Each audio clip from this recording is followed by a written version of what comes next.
menampakkan sesuatu. Mereka semua bergegas ke lantai abadi untuk melihatnya. Banyak dari mereka tidak bisa menahan keinginan untuk melihat apa yang telah terjadi. Sayangnya, mereka dihentikan oleh penjaga. Mereka hanya bisa berdiskusi dan berspekulasi di antara mereka sendiri. Dengan demikian, Taman Giok dengan cepat menjadi sangat hidup. Bahkan banyak orang dari Fin King Court City melihat ke arah Jade Garden. Ketika mereka melihat cahaya surgawi yang ajaib, mereka semua sangat terkejut. Mungkinkah harta yang luar biasa telah muncul di Jade Garden? Karena itu, mereka segera mengirim bawahan untuk menyelidiki tempat itu. Ini adalah, semua yang hadir di lantai abadi terkejut. Jika tanda Phoenix dari sebelumnya penuh dengan Qi, membuat tubuh mereka terasa rileks, kali ini, cahayanya sangat menyilaukan sehingga tidak ada yang bisa membuka mata mereka. Lebih jauh lagi, itu membawa aura suci yang kuat yang sama sekali bukan sesuatu yang bisa dibandingkan dengan barang-barang kelas surga biasa, mungkin bahkan item kelas abadi tidak bisa menandingi.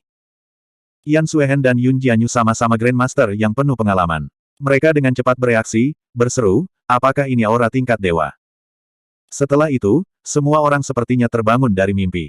Kepala pelayan sudah gemetar. Dia sangat tersentuh sehingga dia bahkan tidak bisa berbicara lagi. Sesosok tiba-tiba muncul entah dari mana. Dia adalah seorang penatua dengan rambut putih, tetapi memiliki kulit yang muda. Dilihat dari pakaiannya, dia jelas adalah penjaga Jade Garden. Dia mengamati cahaya surgawi dengan mata menyipit, dan bibirnya mulai bergetar sedikit. Yun Jianyu menyenggol Yan Suehen dan berkata, Taman Giok ini benar-benar misterius, memiliki kultivator bentuk fana udara sebagai wali satu. Yan Suehen berbagi sentimennya, menambahkan, satu di puncak bentuk udara, tidak kurang. Pangkat master dibagi menjadi 5 level, pahlawan, esensi, inti, kekuatan, dan bentuk fana udara. Bentuk udara adalah tingkat tertinggi dari 5 dalam peringkat master, dan yang lebih tua berada di puncak tingkat itu.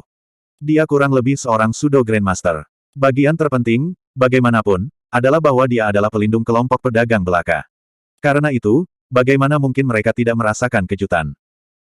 Namun, ketika mereka memikirkan bagaimana ada begitu banyak batu berharga yang belum dipoles, mereka menyadari bahwa itu masuk akal.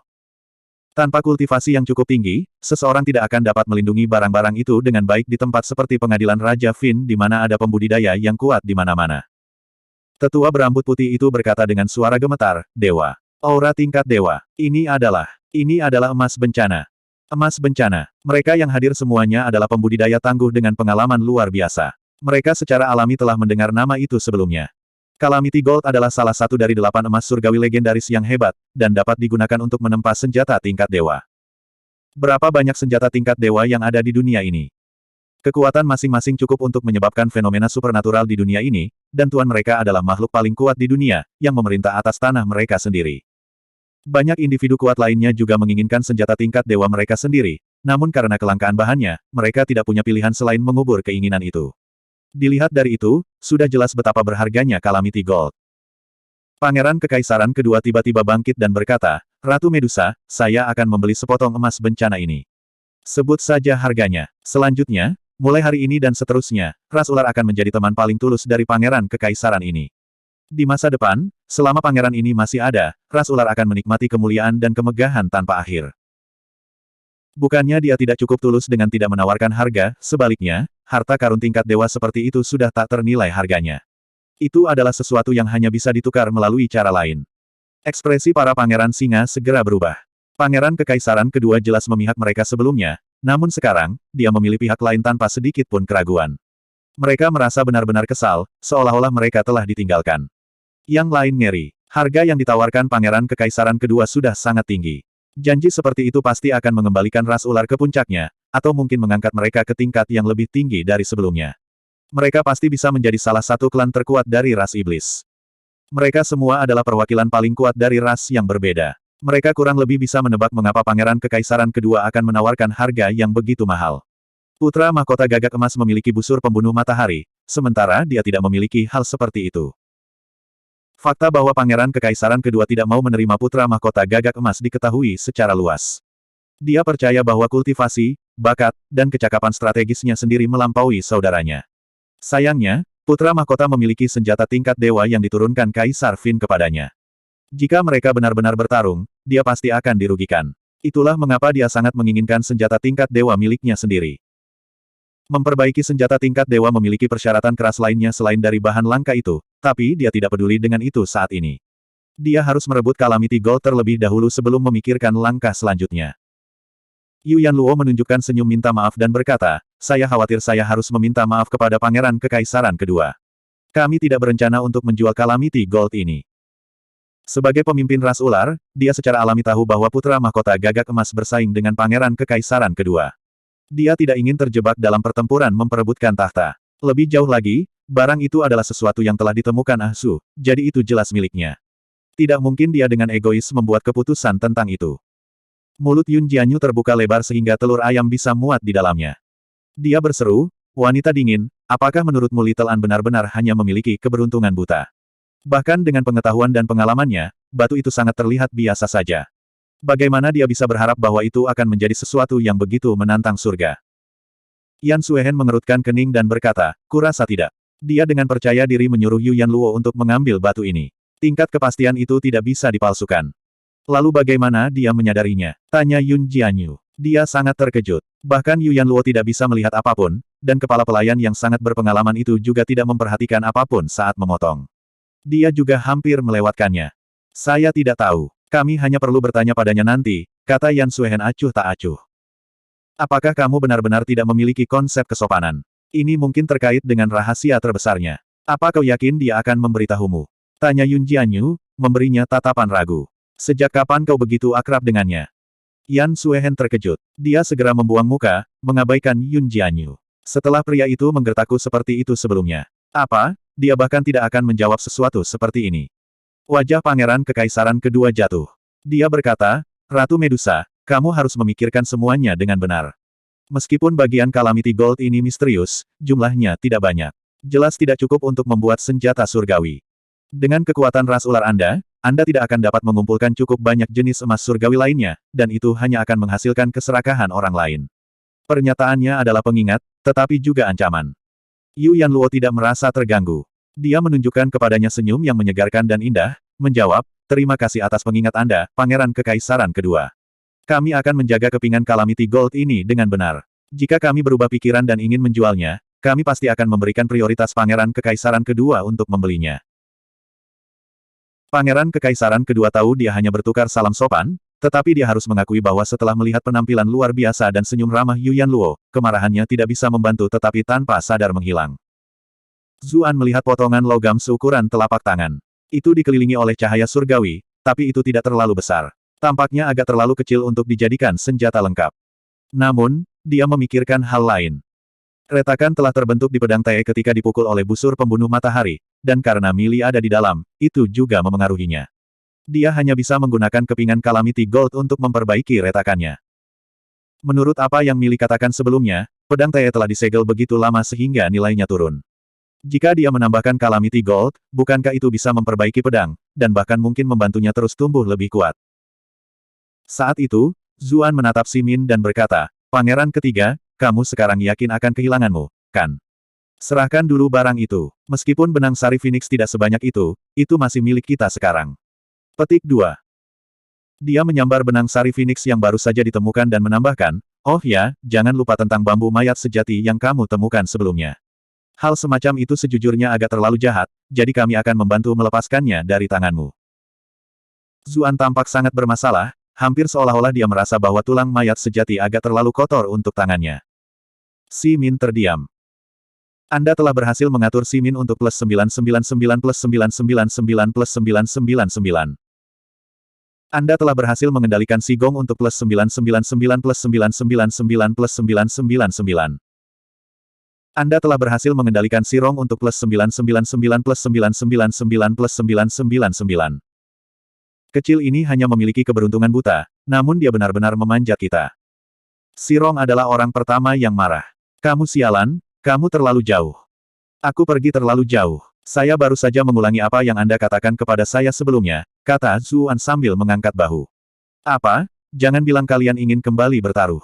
Para pangeran dan putri di sini semua adalah saksi. Saya menyarankan Anda untuk berperilaku. Petik 2. Yang lain terdiam, dan hanya Sang Liuyu yang tersenyum. Orang ini benar-benar seperti yang dia ingat.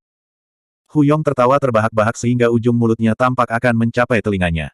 Hahaha. Saya benar-benar tumbuh dalam pengalaman hari ini. Ternyata ras singa hanyalah sekelompok pecundang yang sakit. Petik 2.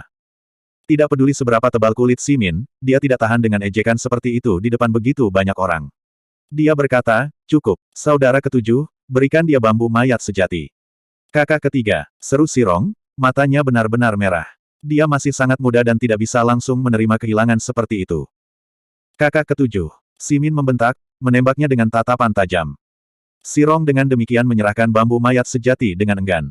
Zuan mengambilnya, lalu menepuk pundaknya, berkata, itu anak kecil yang baik gelombang. Sirong meledak dengan amarah, berseru, apa yang kamu katakan? Dia masih muda, jadi kata-kata seperti itu yang paling membuatnya marah. Zuan telah berbicara dengannya seperti seorang senior yang berbicara dengan seorang junior, yang benar-benar membuatnya kesal. Anda telah berhasil mengendalikan Sirong untuk plus 444 plus 444 plus 444. Zuan menjawab, terdengar tercengang, jadi kamu tidak suka kalau orang lain memujimu. Kalau begitu aku akan bilang kau anak kecil yang nakal. Sirong terdiam. Dia sangat marah sehingga rambutnya berdiri. Dia berteriak, aku akan melawanmu. Anda telah berhasil mengendalikan Sirong untuk plus 999 plus 999 plus 999. Yun Jianyu tertawa terbahak-bahak, berkata, wanita dingin, pria ini benar-benar tercela. Perilaku seperti ini memang tidak seperti pria sejati, kata Yan Suihen, sedikit mengernyit. Dengan latar belakangnya, dia tidak terlalu menyukai hal semacam itu. Huff, apa yang kamu mengerti? Beginilah seharusnya kamu menghadapi musuhmu. Yun Jianyu menjawab dengan tidak puas. Jika dia telah memasuki sekte suci kita sejak awal, siapa yang tahu betapa aku tidak perlu khawatir. Yan Suihen tetap acuh tak acuh, seolah-olah dia tidak tertarik untuk mendiskusikan masalah ini dengannya. Melihat bahwa Yan Suihen tidak memuji Zuan seperti sebelumnya, Yun Jianyu menghela nafas lega. Apa yang saya pikirkan sebelumnya?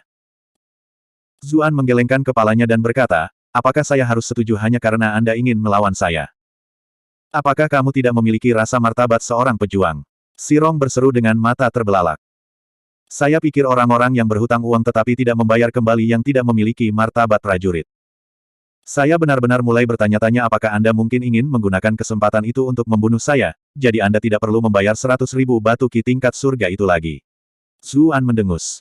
Kamu, wajah Sirong telah berubah sepenuhnya merah. Itu bukan niatnya sama sekali, dia baru saja bertindak impulsif karena marah. Namun, dia melihat tatapan yang diarahkan padanya, dan mereka tampaknya benar-benar percaya dengan apa yang dia katakan. Anda telah berhasil mengendalikan Sirong untuk plus 555 plus 555 plus 555. Simin berkata dengan serius, jangan khawatir, bagaimana kita bisa mengingkari hutang kita jika kita kalah. Namun, 100.000 batu ki bukanlah jumlah yang sedikit dan kita perlu beberapa hari untuk mengumpulkannya. Kami akan membawanya saat itu. Petik 2. Zuan mengangguk dan berkata, tidak apa-apa. Kalau begitu, mari kita buat kontrak. Simin terdiam. Dia akhirnya menjawab, rasanya kami selalu menepati janji kami. Apakah Anda khawatir bahwa kami mungkin akan keluar dari hutang kami? Petik 2. Anda telah berhasil mengatur Simin untuk plus 600 plus 600 plus 600. Bahkan saudara-saudara perlu menulis kontrak untuk uang, jika tidak, mungkin ada kesalahpahaman di masa depan, kata Zuan, menatapnya sambil tersenyum. Simin memberinya tatapan penuh kebencian, tapi dia tetap membuat kontrak pada akhirnya. Kemudian, dia menyerbu keluar bersama saudara-saudaranya, dia tidak cukup tak tahu malu untuk tinggal di sana lebih lama lagi.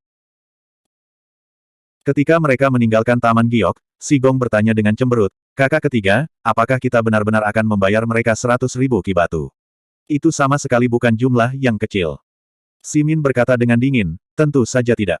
Putra Mahkota sudah menyuruh kami untuk menargetkan ras ular di arena. Saya agak ragu saat itu, karena saya ingin mendapatkan uang tunai dari balapan ular terlebih dahulu. Tapi sekarang setelah ini terjadi, mereka tidak bisa menyalahkan saya karena bertindak seperti ini. Kita bisa melumpuhkan mereka dengan benar di arena. Bab 1352, mereka yang ada di cermin. Sirong memiliki ekspresi gembira saat dia menjawab, kakak ketiga, disinilah saya pikir Anda salah. Anda seharusnya langsung setuju. Petik 2. Simin berbalik dan menatap Taman Giok, berkata, kami hanya melakukan apa yang kami lakukan karena saudara ke-8 dan dendam Ratu Medusa, tetapi selain itu, tidak ada kebencian di antara kami yang tidak dapat diselesaikan. Kami tidak akan pergi terlalu jauh. Lebih jauh lagi, Pangeran Kekaisaran kedua bersaing dengan Putra Mahkota, jadi mereka diam-diam mencoba mengikat kita. Aku khawatir bahwa dengan membantu Putra Mahkota, itu akan membuatku tampak seolah-olah kita lebih condong ke arahnya, sehingga menarik permusuhan dari pihak Pangeran Kekaisaran kedua. Si Rong mendengus. Pangeran Kekaisaran kedua itu benar-benar penuh kebencian. Dia membantu kami ketika kami memiliki keuntungan pada awalnya, tetapi kemudian dia segera mengubah sisi. Dia sangat hina.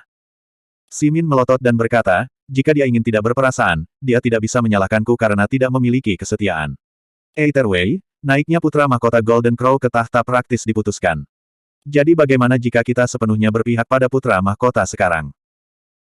Si Gong berkata dengan cemas, apa yang saya khawatirkan adalah bahwa akan sulit bagi kita untuk melakukan banyak hal pada ras ular di arena.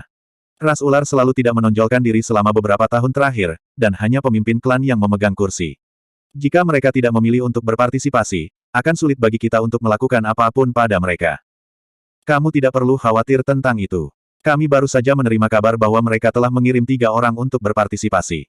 Termasuk di antara mereka adalah Yan Zhu, serta 2 wanita. Mereka seharusnya menjadi 2 wanita yang berada di sisi Ratu Medusa hari ini, kata Simin. Si Rong meletakkan buku-buku jarinya dan berkata, kalau begitu, itu sempurna. Saya akan sepenuhnya melumpuhkan kecil itu dan membuatnya menyesal pernah bertindak begitu sombong. Petik 2. Si Gong juga tertawa, menambahkan, 2 wanita di sisi Ratu Medusa memang terlihat agak biasa, tetapi sosok mereka adalah yang terbaik. Selain itu, saya menemukan bahwa semakin saya melihatnya, semakin saya merasakan pesona yang unik. Aku akan merawat mereka dengan baik nanti. Apakah kamu menjadi gila karena frustrasi ual atau semacamnya? Simin berkata sambil tertawa. Namun, kedua wanita itu memang cukup istimewa, meski aku tidak bisa mengatakan bagaimana caranya. Saat mereka mendiskusikan apa yang akan mereka lakukan pada ras ular, suasana hati mereka segera membaik. Kesuraman mereka sebelumnya dari waktu mereka di Taman Giok dengan cepat tersapu bersih. Sementara itu, di Taman Giok, semua orang memberi selamat kepada Yu Yanluo. Yu Yanluo secara alami tidak akan menyerah pada kesempatan besar untuk lebih dekat dengan ras yang berbeda. Sang Liu Yu mengambil kesempatan untuk pindah ke sisi Zuan dan berkata, topengmu cukup istimewa. Apa yang Tuan Putri katakan? Saya tidak mengerti, jawab Zuan sambil melihat sekeliling. Meskipun Yan Suehen dan Yun Jianyu bersikap acuh tak acuh, telinga mereka sepertinya menajam. Sang Liu Yu tersenyum tipis ketika dia berkata, lihat dirimu. Bahkan setelah kamu mengubah penampilanmu, sisi tak tahu malu dari dirimu tidak akan pernah berubah. Zuan terkekeh dan menjawab, masih kakak yang paling mengenalku. Aku sama sekali tidak berharap bertemu denganmu di sini. Meskipun aku sudah menebak, baru sekarang aku mengetahui bahwa kamu sebenarnya adalah putri duyung dari ras samudera. Itu hanya identitas saya. Saya jarang tinggal di wilayah ras samudera. Saya menghabiskan sebagian besar waktu saya di dunia manusia. Untuk beberapa alasan, ekspresi Sang Liu Yu sepertinya membawa sedikit penyesalan saat dia berbicara. Namun, dengan cepat kembali normal lagi saat dia melanjutkan, saya tidak berpikir bahwa Anda masih akan mengambil risiko datang ke pengadilan Raja Fin. Saya tahu peringatan Anda sebelumnya masuk akal, tetapi saya juga punya alasan untuk datang ke sini, kata Zuan, memikirkan daerah tidak dikenal di makam kekaisaran. Bagaimana dia bisa masuk ke sana? Sang Liu Yu melirik Yu Yanluo, yang benar-benar terkepung. Dia bertanya, apakah itu demi dia? Memang, dia orang yang cukup menawan. Baik di dunia manusia atau di dunia ras iblis, dia selalu menjadi fokus perhatian orang. Jelas bahwa dia sering mendengar tentang mantan kecantikan nomor 1 ibu kota ketika dia berada di dunia manusia. Zuan tahu dia salah paham, tapi dia tidak mengoreksinya. Segera setelah itu, Raja Peng Emas kecil berjalan mendekat dan bertanya dengan rasa ingin tahu, apa yang dibicarakan sang putri. Aku ingin tahu bagaimana dia bisa mengenali bahwa ada harta karun tingkat dewa di batu itu, jawab Sang Liu Yu, mengarang alasan. Oh, sekarang setelah kamu menyebutkannya, itu juga sesuatu yang membuatku penasaran, kata Little Golden Peng King saat tatapannya mendarat di Zuan. Meskipun batu itu telah dipilih oleh Yu Yanluo, bahkan kepala pelayan telah mengabaikan isinya, namun Yan Zhu ini dapat menemukan Calamity Gold di dalamnya. Tingkat persepsinya pasti istimewa. Zuan tampak bingung dan menjawab, saya hanya membuat tebakan acak. Mungkin keberuntunganku terlalu bagus. Sudut bibir Sang Liu Yu melengkung ke atas. Raja Peng Emas kecil tidak bisa berkata-kata. Dia pikir Zuan bermain bodoh pada awalnya, tapi kemudian Zuan mulai membual tentang keberuntungannya. Pada saat itu, dia bahkan tidak tahu apakah Zuan hanya tidak ingin membicarakannya, atau keberuntungannya benar-benar bagus. Setelah pertukaran, Sang Liu Yu kembali ke sisi lain ruangan. Dia khawatir tinggal di sisi Zuan terlalu lama akan membawa masalah yang tidak perlu. Beberapa waktu berlalu sebelum Yu Yanluo mengucapkan selamat tinggal kepada mereka yang hadir, dan kelompoknya meninggalkan Taman Giok.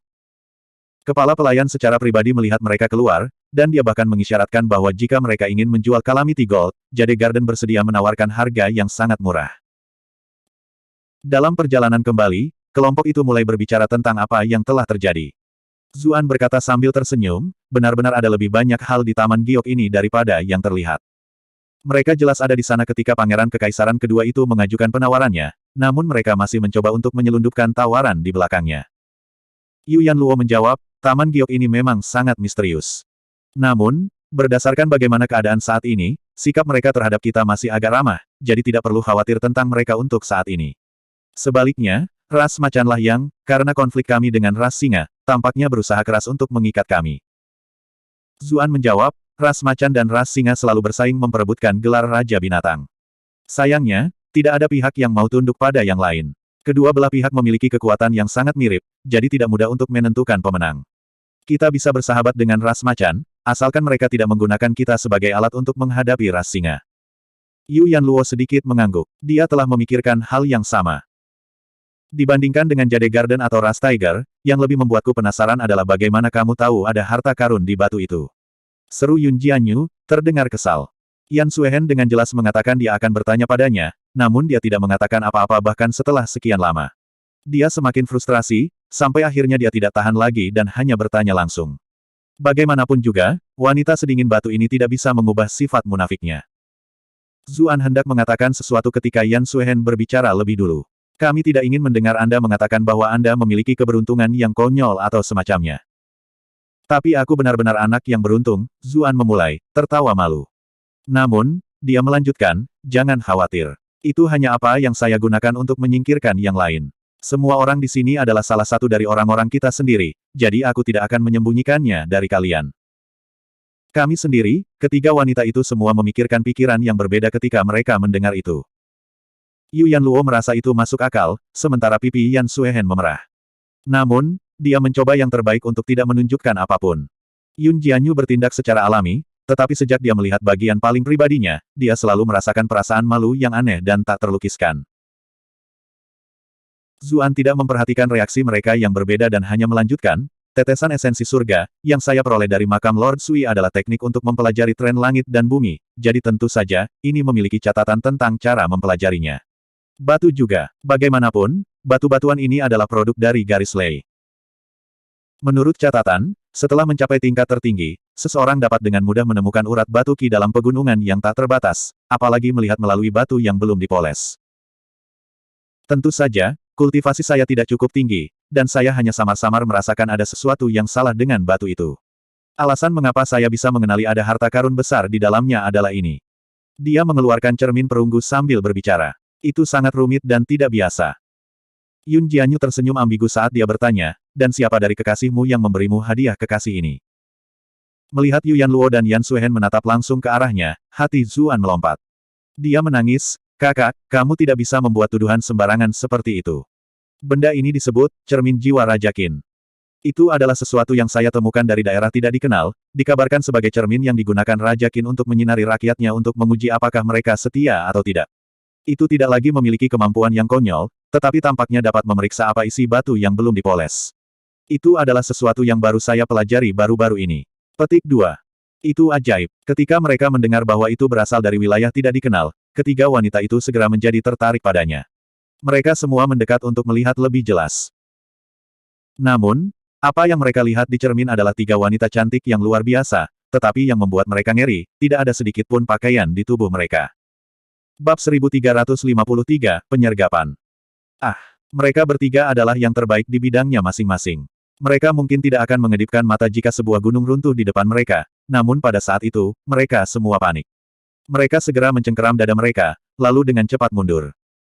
Ketiga wajah mereka seluruhnya merah saat mereka menatap Zuan dengan marah dan berteriak, Zuan. Anda telah berhasil mengendalikan Yan Suehen untuk plus 555 plus 555 plus 555. Anda telah berhasil mengatur Yun Jianyu untuk plus 555 plus 555 plus 555. Anda telah berhasil mengendalikan Yu Yanluo untuk plus 134 plus 134 plus 134. Pembantu Xing dan yang lainnya penasaran mengapa ketiganya menjadi sangat marah sampai-sampai mereka mengambil risiko mengungkap identitas Zuan. Mereka pindah untuk melihat apa yang ada di dalam cermin juga, tapi Yu Yanluo menyeret mereka kembali. Zuan tercengang. Dia tidak mengharapkan situasi seperti itu muncul sama sekali. Ketika dia melihat bagaimana api akan keluar dari mata mereka, dia dengan cepat menjelaskan, saya benar-benar tidak tahu tentang ini. Aku hanya diam-diam menggunakannya untuk melihat batu itu tadi. Yan Suehen bertanya dengan ekspresi sedingin es, lalu mengapa kamu mimisan sekarang? Meskipun Zuan telah melihat semuanya di sumber air panas pegunungan bersalju besar, dia telah memutuskan untuk melupakan semua yang terjadi hari itu. Namun sekarang, dia telah terlihat lagi. Itu benar-benar penderitaan tanpa akhir. Zuan tanpa sadar menyeka hidungnya. Benar saja, ada darah di mana-mana. Dia tertawa kecil karena malu dan berkata, aku pasti sudah makan terlalu baik baru-baru ini di balapan Fin. Ki dan darahku menjadi sedikit liar, haha. Petik 2. Kilatan niat membunuh melewati mata Yun Jianyu. Apa yang baru saja kamu lihat? Sama sekali tidak ada, kata Zuan dengan rasa bersalah. Namun, hamparan putih indah yang dia lihat muncul di benaknya. Dia secara naluriah mulai membandingkan mereka. Ketiga wanita itu benar-benar unggul di bidangnya masing-masing, masing-masing memiliki bagian superlatifnya sendiri. Akan baik-baik saja jika dia tidak memikirkannya, tetapi sekarang setelah dia melakukannya, lebih banyak darah mengalir dari hidungnya. Dia tidak bisa menghentikannya bahkan jika dia ingin. Ketiga wanita itu semua terdiam. Mereka tahu dia berbohong dengan mata terbuka, dan dia tahu mereka juga tidak akan mempercayainya. Namun, mereka hanya bisa berpura-pura percaya padanya dan membiarkan masalah ini berlalu. Dengan demikian, ketiga wanita itu semua mendengus dan mengabaikannya. Zuan berjalan di belakang mereka dengan perasaan bersalah. Hanya pembantu Sing yang tersisa di sisi Zuan, menyerahkan sapu tangan bersih dan berkata, Tuan muda, gunakan ini untuk menyeka area itu. Terima kasih, kata Zuan. Dia berpikir bahwa pembantu Sing masih yang paling perhatian di antara mereka. Tuan muda, apa yang kamu lakukan pada mereka? Mengapa mereka tiba-tiba menjadi sangat marah? Pembantu Sing tiba-tiba bertanya, saat pancaran gosip berkedip di matanya. Bagaimanapun, mereka masih mengobrol dengan gembira beberapa saat sebelumnya, namun sekarang, mereka tiba-tiba berbalik satu sama lain. Zuan hampir tersedak. Dia menjawab, ahem, tidak apa-apa. Hanya ada kejadian kecil yang tidak terduga. Ketika dia melihat bagaimana dia bertindak, pembantu Sing semakin penasaran. Dia akan bertanya lebih banyak ketika Yu Yanluo memanggil, pembantu Sing, datang ke sini. Mengerti, jawab pembantu Sing. Dia hanya berlari tanpa daya. Zuan diam-diam mengeluarkan cermin Raja Qin. Dia tidak menyangka itu memiliki fungsi seperti itu. Ada banyak protagonis dari yang memiliki penglihatan X-ray dan kemampuan serupa. Sangat mudah untuk melihat seberapa populer fantasi semacam itu. Bukankah itu berarti wanita manapun yang dilihatnya tidak akan mengenakan pakaian sama sekali? Jantungnya mulai berdetak tidak karuan.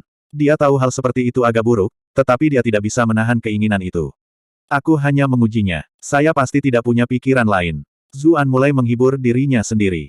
Kemudian, dia dengan hati-hati mengarahkan cermin ke depan. Jika Anda berani menggunakan cermin itu pada kami lagi, saya pribadi akan mencungkil mata Anda, kata Yun Jianyu mengancam. Hal itu jelas membuatnya sangat marah. Hitung aku juga, kata Yan Suehen sama dinginnya. Untuk sekali ini, dia berdiri di sisi yang sama dengan Yun Jianyu. Yu Yanluo juga menatap Zuan. Haha, itu hanya salah paham, salah paham. Ini pasti tidak akan terjadi lagi, kata Zuan, dengan cepat meletakkan cermin Raja Qin. Yan Suehen hendak mengatakan sesuatu ketika dia tiba-tiba mengerutkan kening. Dia menarik Yun Jianyu dan Yu Yanluo ke sisi Zuan. Pada saat itu, beberapa lusin baut panah menembus area tempat mereka baru saja berdiri. Baut itu menggali beberapa kaki ke tanah, ujung ekornya masih bergetar. Mudah untuk membayangkan seberapa besar kekuatan yang mereka bawa. Cahaya biru berputar-putar di permukaannya, mereka jelas telah diproses dengan rune khusus yang berspesialisasi dalam menembus penghalang ki para pembudidaya. Apakah aku membutuhkanmu untuk menyelamatkanku? Aku bisa menyingkirkan mereka hanya dalam 1 detik. Yun Jianyu mendengus. Dia jelas tidak suka berutang budi pada Yan Suehen. Yan Suehen memutar matanya dan tidak ingin berdebat dengannya. Dia melihat ke arah busur, dan ekspresinya sedikit berubah. Dia berseru, busur panah militer. Ekspresi mereka semua berubah. Mereka berpikir, siapa yang berani membawa seluruh pasukan untuk membunuh kita? Pikiran pertama mereka adalah bahwa itu adalah kelompok Simin, tetapi setelah memikirkannya, sepertinya tidak terlalu mungkin. Ini adalah pengadilan Raja Iblis dan bukan wilayah ras singa. Kekuatan mereka tidak cukup besar untuk memobilisasi pasukan. Lalu mungkinkah Pangeran Kekaisaran Kedua atau Raja Peng Emas Kecil? Keduanya sama-sama Jenderal Ras Iblis dengan pasukan mereka sendiri di bawah mereka. Kelompok itu baru saja masuk ke gang terpencil. Dengan begitu, bahkan jika sesuatu terjadi, tidak ada yang akan datang dan menyelamatkan mereka untuk beberapa waktu. Saat itu, hujan baut lain turun. Yun Jianyu hendak bertindak ketika Yu Yanluo menyapu lengan bajunya keluar. Sebuah gulungan lukisan muncul di atas mereka, melepaskan semua baut. Lukisannya berubah menjadi ruang tersendiri, membawa baut ke dunianya sendiri. Tidak peduli seberapa besar kekuatan mereka, mereka masih dalam kendalinya. Yun Jianyu menghela nafas dengan takjub. Peringkat kultivasi wanita ini tidak setinggi miliknya, tetapi keterampilannya cukup unik. Hah! Sebuah suara berseru kaget dari bayang-bayang. Musuh jelas tidak menyangka jebakan maut mereka ditangani dengan begitu mudah. Zuan mencibir ketika mendengar suara yang dikenalnya, berkata, "Banka, berhenti bersembunyi seperti tikus kotor. Anda berani mengatur penyergapan, tetapi Anda terlalu takut untuk menunjukkan diri." "Benar, Hei Cigu seharusnya ada di sini juga, bukan? Kenapa kalian berdua tidak keluar, kalau begitu?" Petik 2. Dia sudah tahu bahwa keduanya tidak akan menyerah ketika mereka meninggalkan Taman Giok. Lebih jauh lagi, penyergapan itu menggunakan busur militer, yang merupakan sesuatu yang tidak bisa dicapai oleh Banka sendiri. Hanya Hei Cigu dari ras Black Teeth yang memiliki kemampuan untuk mengaturnya. Seseorang mencibir, dan sekelompok individu berpakaian hitam berjalan keluar dari bayang-bayang yang jauh. Yang memimpin adalah Banka dan Hei Cigu. "Aku hanya berencana untuk pergi setelah mengambil hartamu, tetapi karena kamu memanggil kami tidak punya pilihan selain membungkammu," kata Hei Cigu dengan tawa kejam, memperlihatkan giginya yang hitam pekat.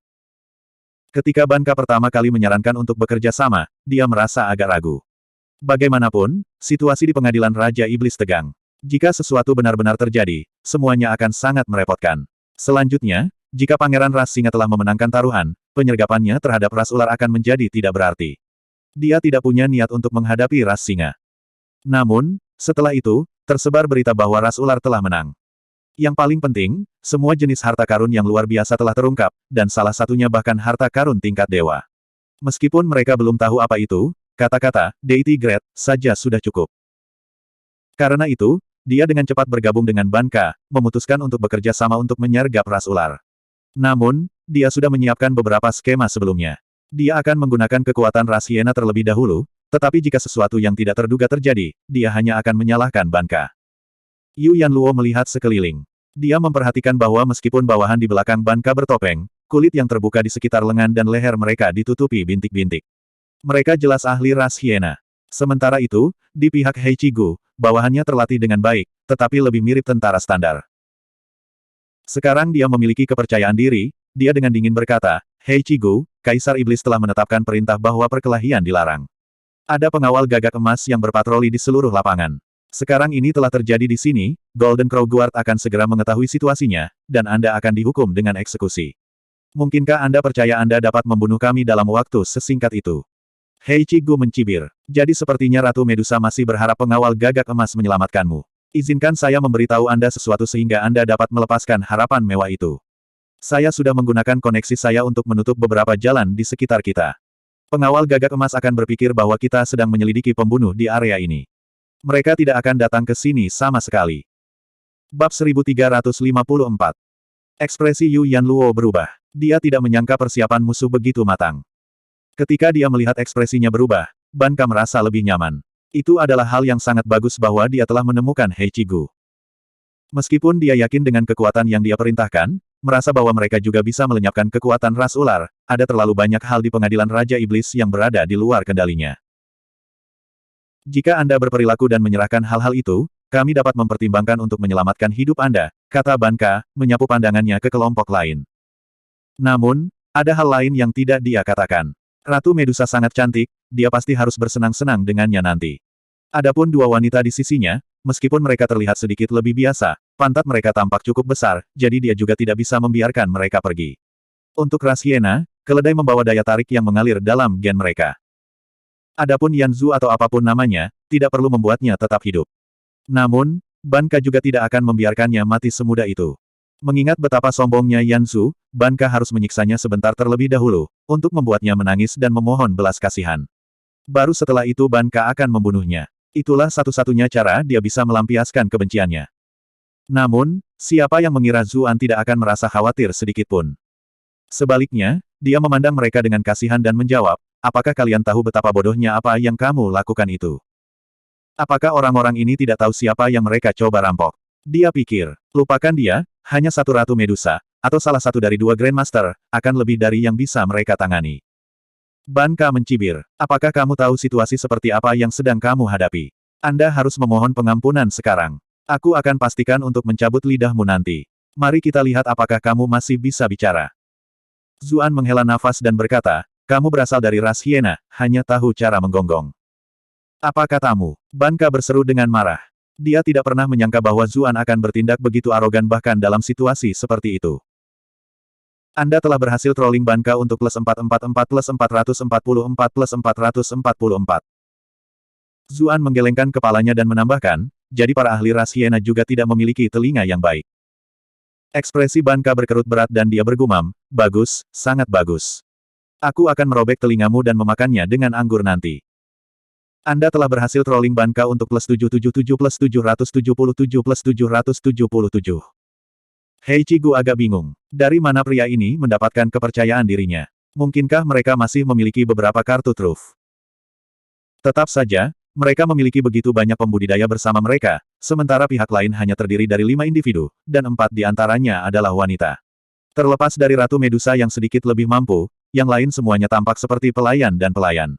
Dia berpikir, keuntungan harus menjadi milik kita. Ban Ka tidak bisa menahan diri lagi. Dia mengulurkan tangan, memerintahkan bawahannya untuk maju.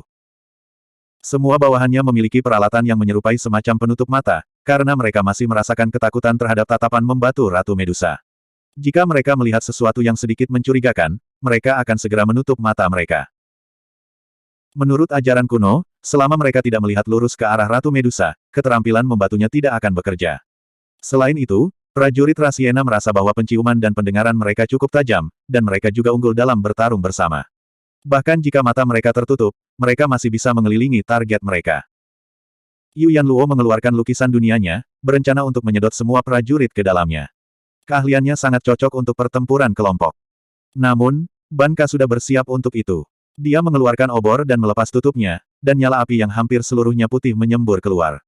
Itu melonjak di udara, samar-samar membentuk bentuk teratai putih, dan melepaskan aura kehancuran yang mengerikan. Api teratai putih. Yun Jianyu dan Yan Suehen berseru, melompat ketakutan. Ada api khusus tertentu di dunia yang berbeda dari api biasa. Mereka sangat kuat, dan apakah itu dalam hal penyempurnaan pil atau penyempurnaan senjata, mereka memiliki efek ajaib. Namun, bahkan dengan sejarah 1000 tahun Sekte Suci dan Sekte Giok Putih, mereka masing-masing hanya dapat menemukan satu jenis api khusus. Mereka tidak pernah menyangka pangeran ras hiena yang tampak biasa memiliki sesuatu yang begitu berharga. Yu Yanluo dengan cepat menyingkirkan lukisan dunianya. Lagi pula, lukisan dunia terbuat dari kertas, jadi lemah terhadap air dan api. Itu tidak takut pada api biasa, tapi jelas tidak bisa menyentuh api mistis seperti itu. Ban Ka tertawa terbahak-bahak ketika melihat mereka dengan cepat menghindari nyala api. Dia membual, ini adalah harta yang baru saja diperoleh pangeran ini melalui sebuah pertemuan. Saya tidak berharap surga menunjukkan perhatian seperti itu kepada saya, untuk memberi saya lebih banyak harta begitu cepat. Petik 2. Jika dia tidak memiliki nyala api untuk diandalkan, mengapa dia berani melakukan apapun kepada pemimpin klan dari ras lain di pengadilan Raja Fin?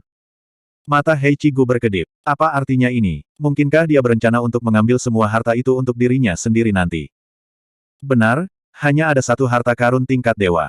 Bagaimana kita harus membagi sesuatu nanti? Pikirkan juga selesaikan semuanya dengan tuntas dan tangani Ban Ka ini juga. Itu berarti bahwa selain harta karun tingkat dewa, bahkan api teratai putih itu akan menjadi milikku. Dia mulai bernapas dengan cepat karena kegembiraan. Satu-satunya kekhawatirannya adalah dia akhirnya tidak bisa mengalahkan Ban Ka karena nyala api. Ban Ka dengan penuh semangat memerintahkan, bunuh pria itu, tapi tinggalkan wanita itu. Karena Ratu Medusa bahkan tidak berani mengeluarkan gulungan anehnya lagi, dia hanya akan menyerahkan sisanya kepada bawahannya. Lagi pula, menggunakan api teratai putih di pengadilan Raja Iblis akan menyebabkan gangguan yang terlalu besar. Akan buruk jika mereka akhirnya memperingatkan Kaisar Fin. Hei Cigu juga memerintahkan bawahannya untuk bergerak. Jika mereka akan bertarung di pengadilan Raja Iblis, mereka harus menyelesaikannya dengan cepat. Yang dia simpan di luar tidak akan bisa menghentikan penyelidikan apapun selamanya. Ketika dia melihat kerjasama yang cermat dari para prajurit yang diperintahkan Ban Ka, ekspresinya berubah serius. Prajurit ras hiena unggul dalam serangan gabungan. Meskipun mereka lebih lemah dari prajurit ras singa secara individu, mereka bisa mempertahankan hidup mereka jika mereka berpasangan, dan mereka akan sejajar dengan mereka bertiga. Semakin banyak dari mereka, semakin besar keuntungan mereka. Orang-orang yang diperintah Hei Cigu juga memiliki koordinasi yang baik, tetapi dibandingkan dengan keterampilan bawaan ras hiena, mereka masih jauh lebih rendah. Jika mereka berselisih, dia tidak akan memiliki banyak kepercayaan pada kemenangan timnya. Dia mempertimbangkan untuk memanggil Heichi-ran saja. Tetapi jika dia melakukan itu, dia hanya akan membantu Heichi-ran mendapatkan semua harta karun itu. Bawahan keduanya dengan cepat bergegas ke Yuan Luo. Yang lain akan bertindak ketika Yun Jianyu tiba-tiba melangkah maju dan berkata, "Aku sedang dalam suasana hati yang buruk. Karena kalian semua berlari ke arahku, anggap dirimu tidak beruntung." Petik 2. Dia mengeluarkan Empress Lantern dan meniupnya dengan ringan, menyebabkan beberapa bara kecil berkibar keluar. Kemudian, mereka dengan cepat berubah menjadi lautan api yang menderu yang benar-benar menelan para prajurit yang datang. Tidak peduli seberapa baik prajurit Rasiena dalam kerja tim, keterampilan mereka sama sekali tidak berharga dalam situasi seperti itu. Mereka bahkan tidak punya waktu untuk berteriak sebelum dibakar menjadi abu. Hah! Senyum Ban Ka dan Heichi Gu langsung membeku di wajah mereka. Pada saat itu, mereka bahkan mulai meragukan mata mereka sendiri. Yan Suehen mengerutkan kening dan bertanya, "Mengapa kamu menggunakan keterampilan itu di sini? Bagaimana jika kita akhirnya menarik perhatian Kaisar Qin?" "Jangan khawatir, aku tidak menggunakannya dengan kekuatan penuh. Sedikit kekuatan ini tidak akan membuatnya khawatir," kata Yun Jianyu dengan cemberut. "Hanya siapa kalian semua?" Ketika mereka mendengar bahwa dia bahkan dengan sengaja menahan diri, dan bahwa dia telah menyebut Kaisar Qin dengan begitu santai, Ban Ka dan Heichi Gu menelan ludah mereka. Apakah mereka salah menghitung entah bagaimana? Kelompok Zuan tidak memperhatikan mereka berdua. Yan Suehen hanya berkata dengan sedih kepada Yun Jianyu, "Tidak apa-apa jika kamu menghukum kejahatan, tetapi orang-orang itu hanya mengikuti perintah. Membunuh mereka semua benar-benar keterlaluan." Ekspresi Yun Jianyu menjadi dingin saat dia menjawab, "Tidak mungkin. Aku kesal." Begitu dia berbicara, dia berubah menjadi serangkaian bayangan. Semua prajurit yang menggunakan panah langsung dibantai. Mereka bahkan tidak punya waktu untuk melawan sebelum mereka mengambil napas terakhir mereka. Keganasan dan niat membunuh yang begitu kuat membuat Ban Ka dan Heichi Gu ketakutan setengah mati. Ban Ka tampak seperti baru bangun dari mimpi. Dia membuka tungkunya, dan kali ini, dia tidak menahan sama sekali. Api teratai putih menyapu Yun Jianyu. Bab 1355. Yun Jianyu mendengus. Dia mengaktifkan lentera permaisurinya dan api teratai putih liar langsung tersedot, akhirnya berubah menjadi api seukuran kedelai yang melompat-lompat di dalam lentera. Tampaknya berjuang dengan semua yang dimilikinya, namun pada akhirnya tidak bisa melepaskan diri dari batasan Empress Lantern. Ban Ka terkejut. Dia tidak pernah berharap kartu trufnya begitu mudah ditangani. Bagaimana mungkin dia tidak menyadari bahwa dia telah melakukan kesalahan besar kali ini? Dia tidak ragu-ragu, dan segera berbalik dan berlari. Ras Hyena memiliki daya tahan yang kuat, dalam hal lari jarak jauh, bahkan perlombaan singa bukanlah tandingan mereka. Namun, Yun Jianyu tidak memberinya kesempatan. Dia muncul di belakangnya hampir dalam sekejap. Kemudian, dia meraih kepalanya, dengan mudah mencabutnya seperti lobak. Memang, dia mencabutnya langsung dari tubuhnya. Tidak banyak kata lain yang lebih cocok untuk menggambarkan apa yang baru saja dia lakukan. Ban Ka tidak tahu apa yang baru saja terjadi. Saat dia berlari dengan semua yang dia miliki, dia tiba-tiba merasa seolah-olah tubuhnya menjadi lebih ringan. Kemudian, dia tiba-tiba melihat sosok di depannya, tetapi mengapa itu masih berjalan tanpa kepala? Begitu kebingungan itu muncul, dia menyadari kemungkinan yang mengerikan. Kemudian, seluruh kesadarannya benar-benar tenggelam dalam kegelapan. Tubuh tanpa kepala itu berlari sebentar, lalu tiba-tiba ambruk. Kemudian, darah menyembur keluar dengan kuat dari lehernya saat bergerak-gerak tanpa henti di tanah. Heichi Gu benar-benar ngeri saat melihat apa yang terjadi. Dia dengan cepat berlari ke arah lain. Namun, kakinya tertekuk beberapa kali, hampir menyebabkan dia jatuh. Sementara itu, Yun Jianyu seperti penuai kematian, dengan cepat menuai kehidupan bawahan di sekitarnya. Dihadapkan dengan ancaman kematian yang mengganggu, Heichi Gu berteriak sambil berlari, "Kamu tidak bisa membunuhku. Saya dari klan Heichi. Paman saya adalah paman keluarga kerajaan dan sekretaris agung pengadilan, kakak laki-laki saya adalah." Petik 2. Bahkan sebelum dia bisa menyelesaikannya, dia mendengar angin bertiup di belakangnya, membuatnya khawatir bahwa dia akan mengalami nasib tragis yang sama dengan Ban Ka. Dia dengan cepat berbalik dan membuka mulutnya yang ganas untuk menggigit musuh. Gigi hitamnya berkedip dengan pancaran yang mengancam. Ini adalah keterampilan bawaan klannya. Giginya sangat keras dan dapat dengan mudah menghancurkan logam. Mereka juga berbisa, jadi jika seseorang digigit, tidak peduli seberapa tinggi kultivasi mereka, mereka akan tetap menderita. Sayangnya, yang dia hadapi adalah Master Sekte-Sekte Iblis, seseorang yang telah mengalami gunungan mayat dan lautan darah yang tak ada habisnya. Bagaimana mungkin seseorang seperti dia membiarkan dia bersekongkol melawannya? Semburan angin keluar dari jarinya, mengenai dahinya. Kemudian, darah dan materi otak meledak keluar dari belakang kepalanya. Mulut sombong Heichi Gu langsung kehilangan semua kekuatan di belakangnya, terbuka dengan lemah. Dia jatuh ke belakang, benar-benar hancur. Matanya terbuka lebar saat dia mati dalam ketidakpercayaan total bahwa seseorang berani membunuhnya di pengadilan Raja Iblis. Seolah-olah semuanya terjadi dalam sekejap. Pemburu telah menjadi mangsa, dan orang-orang yang sombong dan kejam seperti itu telah menghembuskan nafas terakhir mereka. Yu Yanluo terkejut. Dia terbiasa melihat dua Grandmaster berdebat bola-balik, jadi dia secara tidak sadar mulai memikirkan mereka seperti gadis kecil. Baru saat itulah dia ingat bahwa Yun Jianyu adalah Master Sekte Iblis yang kejam. Ekspresi Yan Suehen berubah menjadi sangat dingin. Dia menangis, "Penyihir, bukankah kamu terlalu kejam? Kamu benar-benar membunuh begitu banyak orang." Petik 2. "Huff, Nona tanpa tulang, berhentilah mencoba berkhotbah kepadaku," jawab Yun Jianyu. Mungkin karena dia baru saja melakukan pembantaian besar-besaran, masih ada sedikit kekejaman yang tersisa di matanya saat dia melanjutkan, "Jika kamu tidak senang dengan itu, datanglah padaku juga." Melihat mereka berdua akan bertarung, Zuan dengan cepat melangkah maju untuk menengahi, berkata, "Sebenarnya, Kakak Yun melakukan ini untuk keselamatan kita. Jika kita membiarkan beberapa dari mereka pergi, itu hanya akan membawa pembalasan yang lebih besar. Selain itu, informasi tentang kami pada akhirnya akan bocor, dan mereka akan mulai memperhatikan dan menyelidiki kami. Bahkan Kaisar Fin bisa mulai lebih memperhatikan, dan jika itu terjadi, tidak ada dari kita yang akan selamat. Kakak Yun tahu semua itu, tapi kau tahu bagaimana dia. Dia hanya tidak ingin menjelaskannya kepada kami." Yun Jianyu sedikit tergerak. Orang ini benar-benar mengerti saya. Namun, dia tidak akan mengakuinya di luar, dengan mengatakan, "Huff, tidak ada hal yang terlalu sensitif. Aku hanya ingin membunuh. Tidak ada banyak alasan sama sekali." Petik 2. Yan Suehen kurang lebih sudah menebak alasannya, tetapi dia telah menjadi pemimpin faksi ortodoks untuk waktu yang lama. Dia merasa agak sulit untuk menerima metode kejam seperti itu. Namun, yang membuatnya lebih marah adalah bahwa Zuan sebenarnya memilih untuk berpihak pada Yun Jianyu, meskipun mereka berdua jelas lebih dekat. "Anda telah berhasil mengendalikan Yan Suehen untuk +333 +333 +333. Zuan melompat ketakutan. Dia tidak mengerti bagaimana dia telah menyinggung perasaannya. Saat itu, lentera permaisuri Yun Jianyu mulai bergetar maju mundur. Dilihat dari intensitas guncangannya, sepertinya itu bisa meledak kapan saja.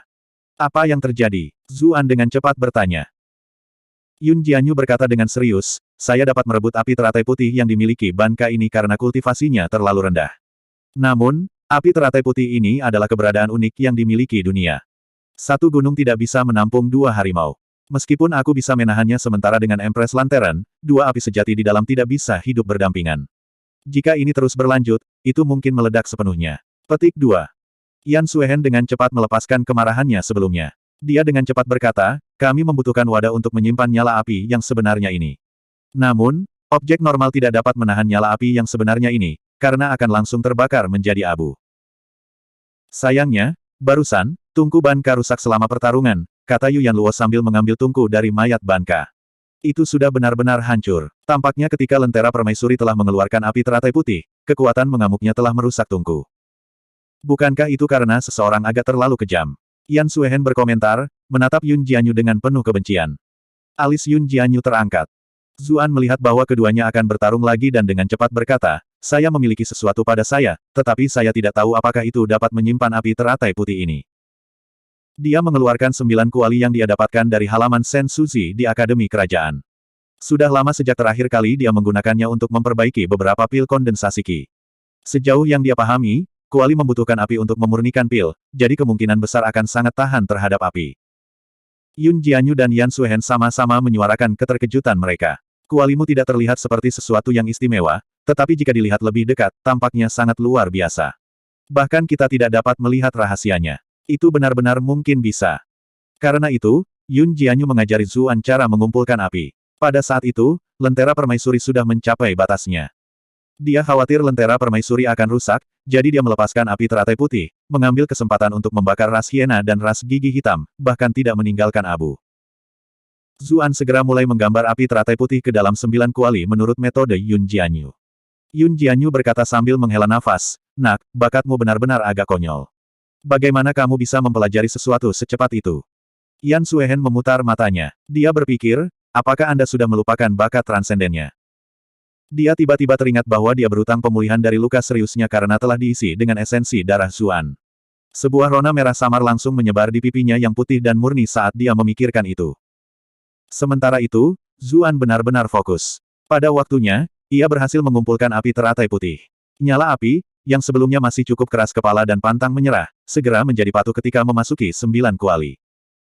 Yan Suehen mendecakkan lidahnya dengan heran, berkata, kuali ini cukup menarik. Mari kita kembali untuk saat ini.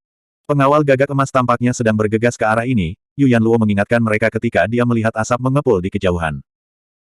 Mereka jelas telah menyebabkan gangguan yang cukup besar, mengejutkan otoritas lokal yang berstatus tinggi. Heichi Gu sendiri tidak bisa menghentikan mereka untuk datang. Dengan demikian, yang lain secara alami tidak keberatan, dan mereka dengan cepat pergi. Tepat setelah mereka pergi, sekelompok penjaga gagak emas dengan cepat tiba. Yang memimpin adalah, secara mengejutkan, Jenderal Pengawal Kiri Matian.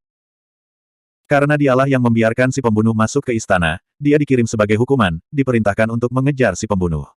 Ketika dia merasakan fluktuasi ki yang tidak biasa di dekatnya, dia membawa anak buahnya. Dia mengerutkan kening ketika dia melihat hamparan hitam hangus. Ada beberapa orang yang mampu hadir.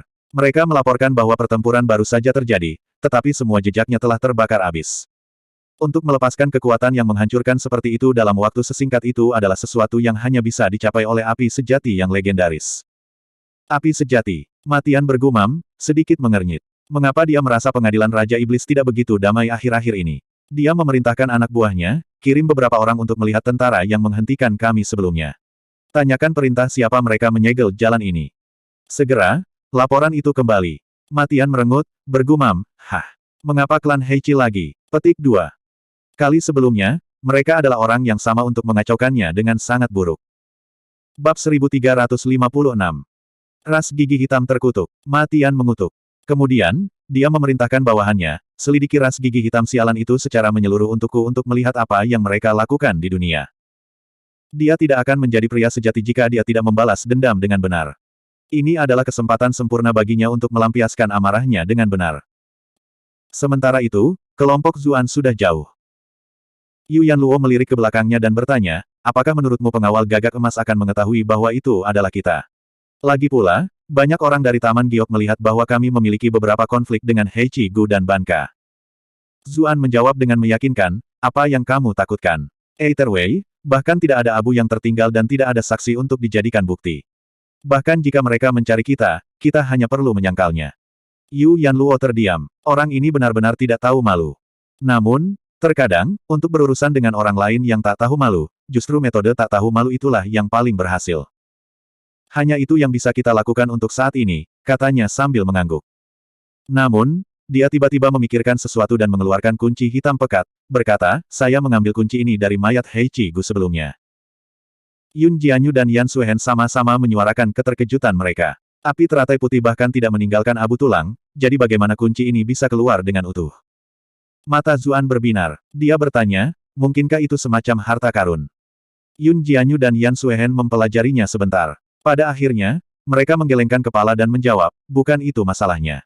Meskipun bahannya tidak biasa, ia tidak memiliki fungsi khusus. Ini hanya sebuah kunci. Namun, tempat manapun yang membutuhkan kunci semacam ini untuk membukanya pasti luar biasa. Sayangnya, tidak peduli seberapa banyak mereka berpikir, mereka tidak dapat menemukan di mana kunci yang bisa dibuka oleh kunci itu. Bahkan Yun Jianyu mulai menyesal membunuh Heichi Gu begitu cepat, berpikir dia seharusnya bertanya apa kuncinya terlebih dahulu. Namun, siapa yang akan membayangkan bahwa seseorang seperti dia benar-benar memiliki sesuatu yang sangat berharga? Ketika dia kembali ke kediamannya, Zuan diam-diam pergi ke kamar Yu Yanluo. Namun, dia merasa lebih sensitif dari biasanya. Ada dua Grandmaster di sebelah, jadi jika sesuatu benar-benar terjadi, itu pasti tidak akan luput dari perhatian mereka. Karena itu, dia tidak mau berada di ruangan yang sama dengannya apapun yang terjadi. Zuan juga ingat pengalaman seperti apa yang dia bagikan dengan Yan Suehen. Jika dia mendengar sesuatu, dia tidak tahu bagaimana dia akan bereaksi. Karena itu, dia tidak menekan masalah dan kembali ke kamarnya untuk mendapatkan istirahat yang sangat dibutuhkan. Sementara itu, Yun Jianyu dan Yan Suehen memasang telinga mereka sepanjang malam, berpikir bahwa sesuatu akan terjadi. Namun, pada akhirnya, tidak ada apa-apa. Cek, membosankan, gerutu Yun Jianyu. Jika seseorang menggambarkan reaksinya, itu akan mirip dengan seseorang yang menunggu siap dengan sekantong popcorn, tetapi tidak memiliki drama untuk ditonton. Sementara itu, Yan Suehen jauh lebih berkonflik. Dia sedikit tersipu dan matanya berputar-putar dengan cahaya, dan pikirannya yang sebenarnya tidak diketahui. Dalam beberapa hari berikutnya, pengawal gagak emas mulai lebih sering muncul di jalanan. Jelas bahwa setelah apa yang baru saja terjadi, banyak orang di pengadilan Raja Iblis menjadi lebih waspada.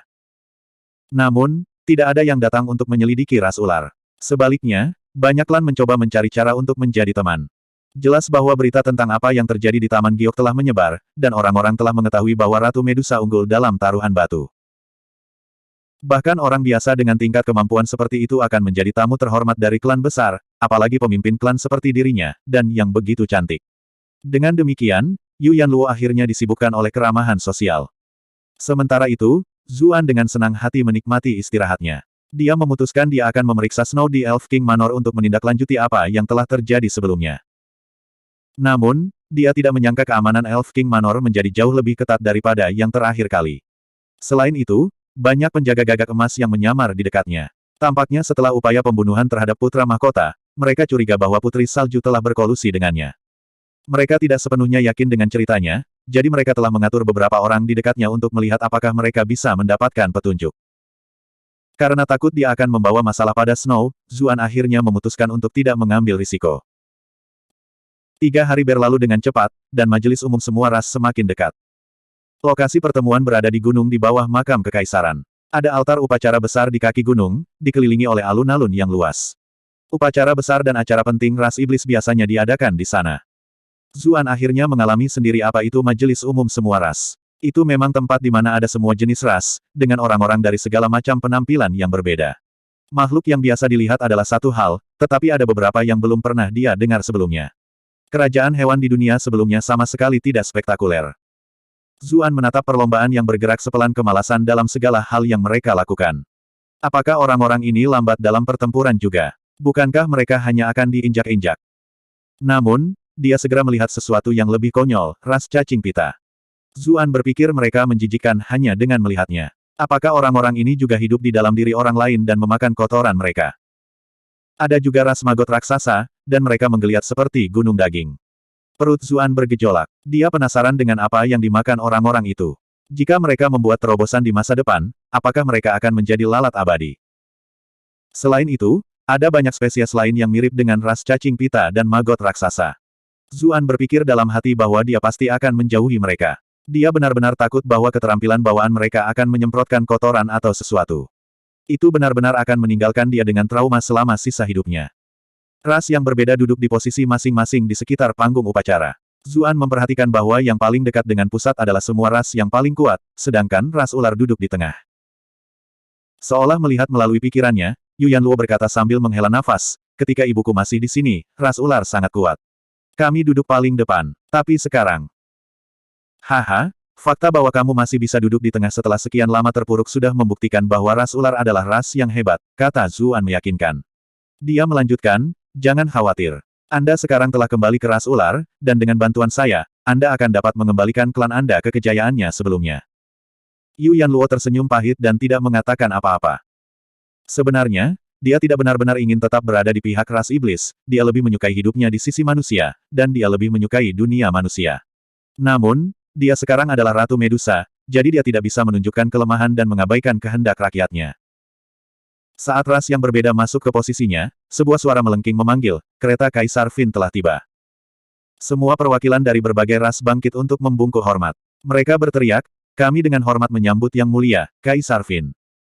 Zuan diam-diam melihat ke atas untuk mengukur Kaisar Fin. Dia melihat seberkas cahaya keemasan turun dari atas. Sedetik kemudian, seorang tetua berjubah kuning muncul di singgasana naga lebar di tengah panggung.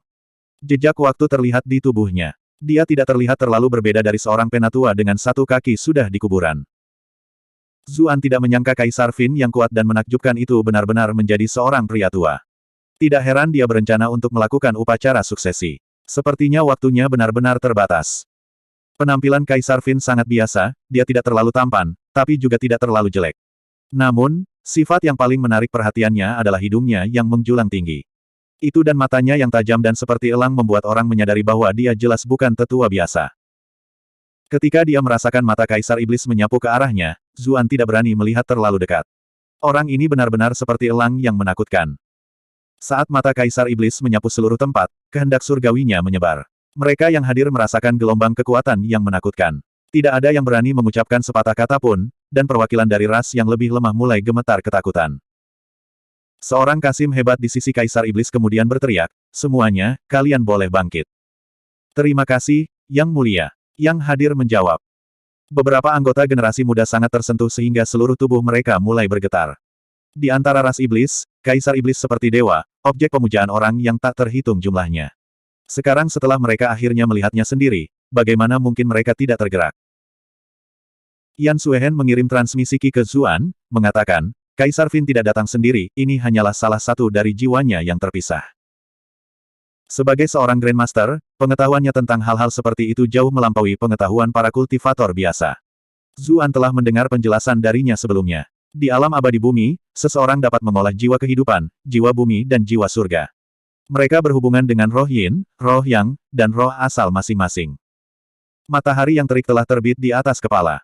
Kaisar Fin di atas panggung kemungkinan adalah jiwa bumi Kaisar Fin. Namun, orang itu tampak seperti yang asli. Jika bukan karena pengingat Yan Suehen, Zuan tidak akan bisa merasakan apapun. Keterampilan seorang abadi Eart benar-benar misterius. Zuan cukup penasaran. Kaisar manusia telah menempatkan jiwa ke dalam tubuh putra mahkota, tetapi jiwa itu telah dihancurkan di ruang bawah tanah rahasia.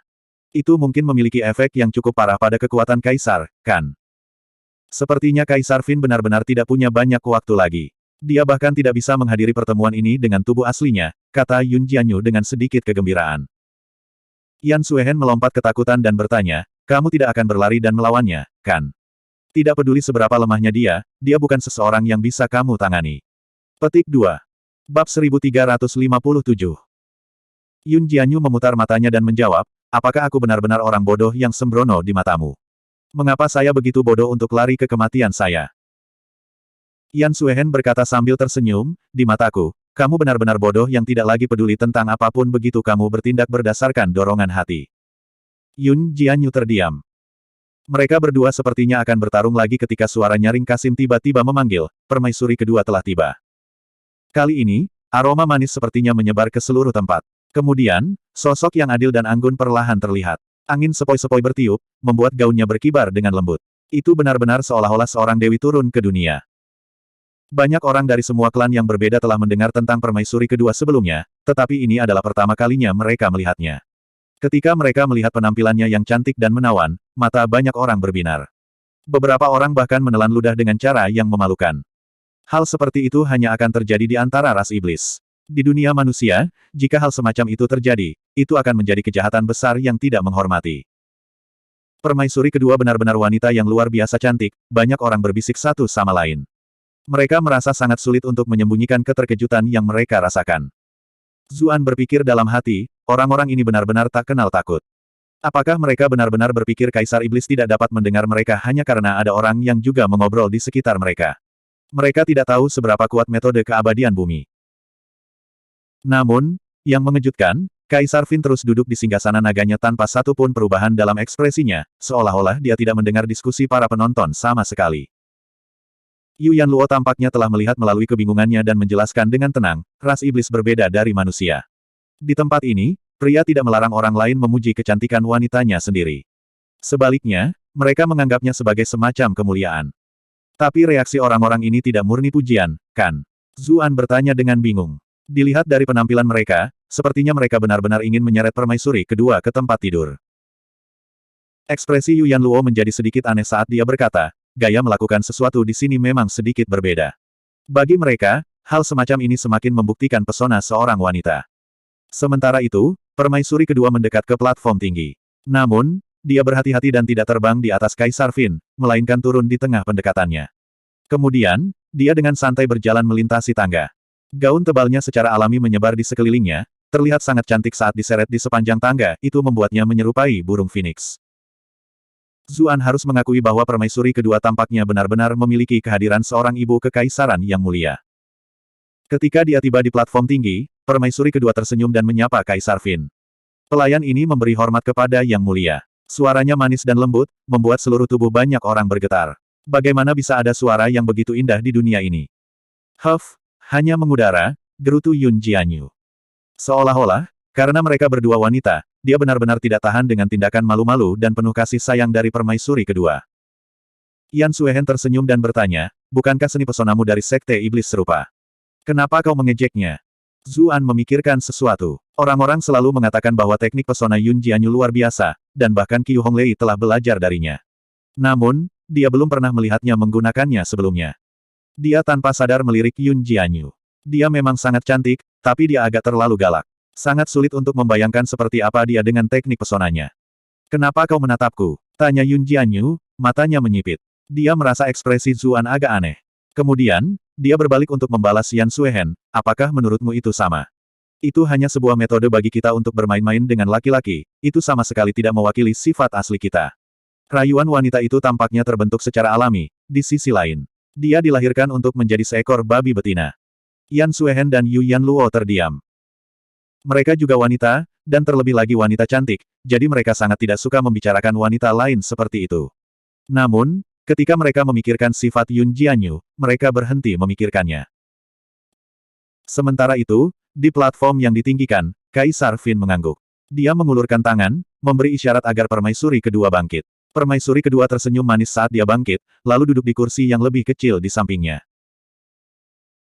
Ketika keduanya duduk bersama, meskipun yang satu sudah tua sampai-sampai dia sudah memiliki satu kaki di kuburan, sementara yang lain adalah kecantikan yang bersinar, tidak ada ras iblis yang berpikir bahwa ada sesuatu yang aneh. Dalam hati mereka, hanya seseorang yang sekuat Kaisar Fin yang berhak memiliki kecantikan yang menakjubkan seperti permaisuri kedua di sisinya. Hanya ekspresi Zuan yang agak aneh. Dia berpikir dalam hati, apakah jiwa yang terbelah ini sama dengan tubuh aslinya? Jika Anda memiliki semua fungsi normal Anda, tidakkah Anda akan dengan mudah menipu diri sendiri? Atau mungkin, setiap saat, ketiga jiwa yang terbelah itu berkumpul dan Zuan merasa merinding ketika membayangkan itu. Itu adalah kesalahan peringkat keabadian bumi sialan itu karena terlalu misterius. Orang luar tidak bisa memahaminya sama sekali. Seorang sesepuh yang mengenakan pakaian resmi upacara melangkah maju untuk memimpin upacara. Zuan terkejut ketika dia melihat giginya yang hitam, berseru, ini balapan gigi hitam lagi. Pembantu Sing menjelaskan, dia adalah pemimpin klan dari ras gigi hitam, paman kekaisaran ras iblis dan sekretaris agung pengadilan. Hubungannya dengan putra mahkota gagak emas dekat, dan dia adalah salah satu pemimpin faksi putra mahkota. Antara itu dan hubungannya dengan permaisuri sebelumnya, itulah sebabnya upacara akbar dari ras iblis semuanya dikelola olehnya. Petik 2. Zuan mengangguk. Dia melihat ke panggung dan melihat bahwa putra mahkota gagak emas telah muncul juga, tiba dengan kereta perang emasnya yang sangat menarik yang ditarik oleh 6 naga tak bertanduk. Bersama dengan baju besi emasnya yang mempesona, dia tampak perkasa dan tangguh, dan kehadirannya luar biasa. Semua orang yang mengikutinya bersorak keras. Hanya Zuan yang memperhatikan sedikit kelemahan dalam ekspresi putra mahkota gagak emas, serta fakta bahwa wajahnya jelas-jelas menerima riasan yang ekstensif. Jelas bahwa setelah tubuh bagian bawahnya terluka sangat parah, meskipun dia dapat pulih melalui bantuan Kaisar Iblis dan dengan menggunakan api suci gagak emas, itu masih sangat melelahkan. Sementara itu, ras iblis selalu memuja yang kuat. Jika dia mengungkapkan kelemahan apapun dalam perayaan besar seperti itu jelas tidak menguntungkan bagi suksesi berikutnya. Itu sebabnya dia mengenakan pakaian seperti itu. Tatapan Zuan beralih ke kereta emas. Dia berpikir dalam hati, benda itu benar-benar hebat, saya harus mendapatkannya kapan-kapan dan mencobanya. Saat itu, dia melihat sepasang mata arogan dan sombong lainnya menatap putra mahkota gagak emas. Itu dari kursi paling depan, paling dekat dengan platform yang ditinggikan, tatapan itu milik pangeran kekaisaran kedua. Sudut bibirnya miring, dan ekspresinya dipenuhi dengan penghinaan saat dia melihat putra mahkota gagak emas menerima pujian orang. Zuan sedikit khawatir. Dia tiba-tiba merasa seolah-olah sedang melihat meme, penghinaan, yang populer di dunianya sebelumnya. 1. Sepertinya pangeran kekaisaran kedua benar-benar tidak memiliki hati subjek. Tapi putra mahkota gagak emas akan segera mewarisi posisi Kaisar Fin. Bahkan jika dia tidak yakin, apalagi yang bisa dia lakukan. Di sisi pangeran kekaisaran kedua ada 3 individu berjubah kuning, semuanya jauh lebih muda dari pangeran kekaisaran kedua. 2 yang lebih tua mungkin adalah pangeran kekaisaran ketiga dan pangeran kekaisaran keempat. Sementara itu, si bungsu sepertinya baru berusia 6 atau 7 tahun, dan dia terlihat cukup imut. Namun, dia tampaknya berusaha sangat keras untuk terlihat dewasa. Ketika dia melihat Kaisar Iblis dan Permaisuri kedua di platform yang ditinggikan, matanya penuh kekaguman. Dia secara alami adalah pangeran kecil yang lahir dari Permaisuri kedua sendiri. Zuan mengangguk dalam hati. Tidak heran Permaisuri kedua memiliki rencananya sendiri. Putranya sendiri masih terlalu muda, begitu pula dia. Jika putra mahkota menjadi Kaisar Iblis yang baru, situasi keluarga mereka akan menjadi terlalu canggung. Namun, pangeran kecil itu terlalu muda. Apakah dia benar-benar berencana untuk secara paksa mendukung kenaikan putranya ke tahta? Selain para pangeran, ada sosok-sosok mengesankan lainnya di barisan depan. Mereka jelas adalah menteri penting dari pengadilan ras iblis. Yang mengenakan warna-warna cerah di sebelah Little Golden Pancake kemungkinan adalah Raja Bijaksana Merak. Zuan berpikir, kurasa dia cukup tampan. Tidak heran dia bisa melahirkan seorang putri cantik seperti Kong Nanwu. Selain itu, Raja Elf tidak ada di sana, sebaliknya, kursinya telah diambil oleh Putri Salju. Dari waktu ke waktu, Qiao Suiying melihat ke arah ras ular. Akhirnya, dia kebetulan bertemu dengan tatapan Zuan, dan ekspresi gelisahnya segera mereda. Setelah tidak bertemu selama beberapa hari, keduanya khawatir satu sama lain. Sekarang setelah mereka melihat satu sama lain dengan aman dan sehat, mereka berdua menghela nafas lega. Keduanya saling menatap begitu saja, seolah-olah mereka berdua memiliki terlalu banyak hal yang ingin mereka katakan. Sementara itu, di platform yang ditinggikan, permaisuri kedua tahu apa yang sedang terjadi, dan diam-diam mengamati Qiao Suiying. Ketika dia melihat interaksi mereka, ekspresi termenung muncul di wajahnya saat dia berpikir, lihatlah sepasang kekasih rahasia ini. Dia awalnya sedikit khawatir tentang rencananya, tetapi setelah melihat itu, dia merasa sedikit lebih yakin. Bab 1358. Bukan hanya permaisuri kedua yang memperhatikan pertukaran mereka. Yun Jianyu juga angkat bicara. Anak sialan, bukankah kamu mengatakan bahwa kamu dan Putri Elf sama-sama polos dan murni? Yan Suehen dan Yu Yanluo memandang Zuan ketika mereka mendengar itu. Kami tidak bersalah. Zuan berseru agak bersalah. Dia menambahkan dalam hati, Snow dan aku adalah sinar matahari bagi satu sama lain. Tidak peduli apa yang kita lakukan, tentu saja kita tidak bersalah. Persetan aku akan percaya itu. Yun Jianyu mencibir. Yan Suehen tanpa emosi, sementara Yu Yanluo sepertinya sedang memikirkan sesuatu. Ketika dia melihat semburan poin rage yang dia terima, Zuan merasa seolah-olah dia akan sakit kepala. Sangat mudah untuk mengacaukan segalanya ketika Anda memiliki terlalu banyak wanita. Saat itu, Raja Bijaksana Merak sepertinya ingin berbicara dengan Qiao Suiying. Dia kemudian membuang muka, khawatir bahwa dia bisa mengungkap identitas Zuan. Zuan mengambil kesempatan untuk mengubah topik, bertanya, apakah pria parubaya di depan Simin dan yang lainnya adalah Raja Singa? Simin dan pangeran lainnya berdiri dengan hormat di belakang seorang pria parubaya. Dia memiliki rambut emas, dengan janggut tebal seperti surai di sekitar wajahnya. Dia bahkan terlihat lebih tangguh daripada Simin dan yang lainnya. Kelompok Zuan bisa merasakan tekanan misterius yang datang dari tubuhnya bahkan dari jauh. Yu Yanluo menjawab, itu benar. Dia adalah pemimpin Lion Rache, Si Zentian. Kultivasinya dalam dan mendalam. Petik 2. Si Zentian. Zuan memiliki ekspresi aneh saat berpikir, mengapa Anda tidak menamai diri Anda Optimus Prime? 1. Yun Jianyu malah berkata sambil mencibir, dia hanya bisa menjadi Grandmaster paling banyak. Apa maksudmu, dalam dan mendalam? Yu Yanluo terdiam. Yun Jianyu sendiri adalah seorang Grandmaster, jadi dia benar-benar tidak tahu bagaimana membalas ketika dihadapkan dengan ucapan itu. Zuan memperhatikan pria tinggi besar lainnya tidak terlalu jauh di cakrawala. Punggungnya sangat lebar dan ototnya berkembang dengan baik. Dia mengenakan kemeja lengan pendek yang sepenuhnya memperlihatkan bisepnya yang robek. Ada berbagai macam tato ganas yang menutupi tubuhnya, membuatnya terlihat seperti bos organisasi kriminal. Ketika dia melihat Hu Yong dan yang lainnya yang biasanya liar dan sulit diatur berdiri tepat di belakang pria itu seperti anak kucing kecil, Zuan merenung sambil berpikir, itu mungkin Hu Qianxiao, kan? Dia ingat desas-desus yang mengelilingi Tusan Yu. Zuan berpikir dalam hati, jika orang ini mengetahui bahwa saya mengambil Tusan Yu sebelum dia, apakah dia akan menjadi sangat marah sehingga dia akan bergandengan tangan dengan ras singa? Sekarang mereka berada di topik, untuk beberapa alasan, Tusan Yu masih belum tiba di pengadilan Raja Fin. Dia bertanya-tanya apakah sesuatu telah terjadi padanya, atau apakah dia telah ditahan oleh sesuatu. Sementara dia merasa khawatir, dia memperhatikan bahwa Putri Suolun juga berada di belakang seorang individu parubaya, terlihat imut dan tak berdaya. Itu mungkin seniornya di ras iblis. Dia dan Sang Liu Yu keduanya memiliki posisi yang lebih tinggi daripada Hu Zentian dan Hu Qianxiao. Sangat mudah untuk melihat bahwa di antara ras iblis, ras lautan dan ras iblis sangat kuat. Hanya jika Si Zentian dan Hu Qianxiao akhirnya memutuskan siapa Raja Binatang Buas, mereka akan memiliki kesempatan untuk berada di level yang sama dengan mereka berdua. Saat itu, Hei Chi Fei memulai upacara resmi. Zuan benar-benar terkejut dengan semua novel dan hal-hal berbeda yang mengikutinya. Ada beberapa perbedaan antara ras iblis dan manusia. Kemudian, Kaisar Fin berbicara. Dia berterima kasih kepada semua ras yang berbeda untuk melakukan perjalanan yang sulit dari jauh. Zuan mencibir, Berpikir, bukankah kamu memanggil semua orang dari berbagai ras untuk menguji kesetiaan mereka? Siapa yang berani tidak datang? Namun, dia memang sedikit terkejut. Untuk satu hal, Raja Naga dari ras Laut dan Raja Iblis dari ras Iblis tidak datang, dan hanya mengirim perwakilan mereka. Sangat mudah untuk melihat bahwa klan mereka cukup kuat untuk tidak takut pada Kaisar Iblis. Selain itu, meskipun kelompok-kelompok seperti ras Singa dan pemimpin klan ras Macan telah datang, para pemimpin generasi muda mereka, seperti Singa Barat dan Macan Utara, tidak datang. Jelas bahwa mereka khawatir sesuatu yang buruk bisa terjadi di pengadilan Raja Iblis, jadi mereka mempertahankan penerus yang paling cakap di klan mereka untuk menghindari kehancuran total. Kemudian, Kaisar Iblis berbicara tentang pemilihan putra mahkota Gagak Emas sebagai penerusnya. Setelah delegasi klan ditetapkan, mereka kemudian akan mengadakan perayaan besar. Dengan demikian, dia berharap semua orang yang hadir dapat terus mendukung putra mahkota Gagak Emas. Putra mahkota Gagak Emas melihat sekeliling dengan puas, menerima ucapan selamat dan pemujaan dari berbagai klan.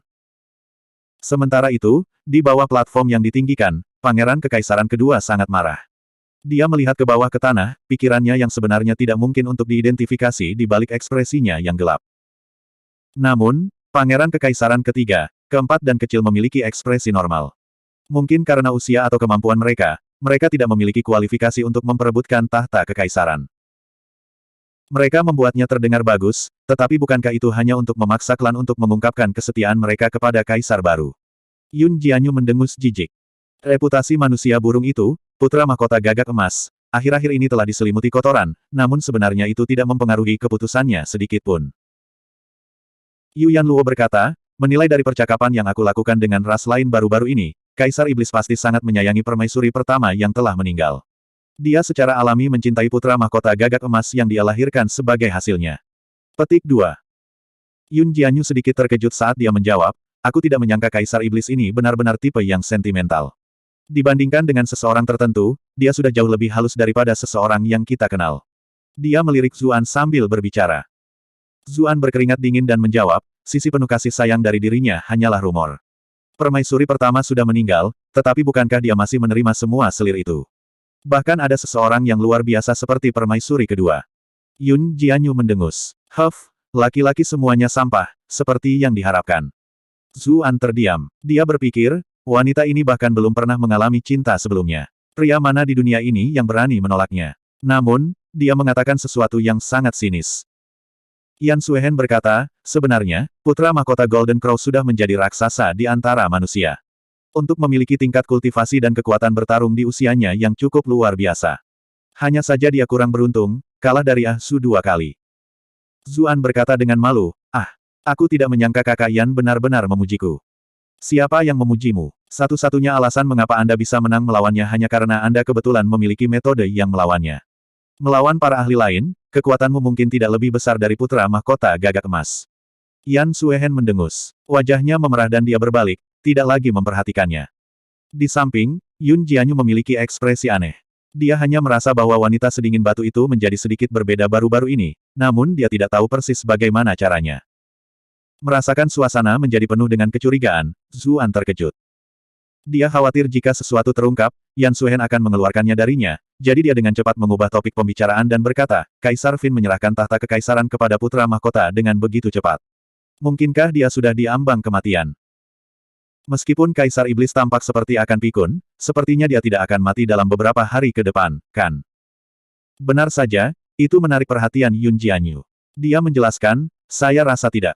Begitu dia turun tahta, dia harus bisa fokus untuk beristirahat. Dia bahkan mungkin bisa memperpanjang hidupnya. Zuan agak bingung. Dia bertanya, tetapi bukankah mereka mengatakan bahwa setelah upacara suksesi selesai, semua kultivasinya akan diteruskan ke Kaisar Fin yang baru? Apakah dia masih bisa hidup saat itu?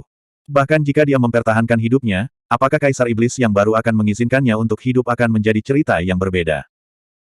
Ras Iblis paling peduli dengan kekuatan, mereka tidak terlalu mempedulikan hal-hal seperti kesetiaan atau bakti. Membunuh ayah mereka untuk mendapatkan tahta adalah kejadian umum di antara berbagai ras. Ada banyak yang bahkan membawa istri ayah mereka ke kamar mereka sendiri. Itu adalah sesuatu yang sudah lama digunakan oleh ras iblis. Itu aku tidak tahu, kata Yun Jianyu, sedikit mengernyit.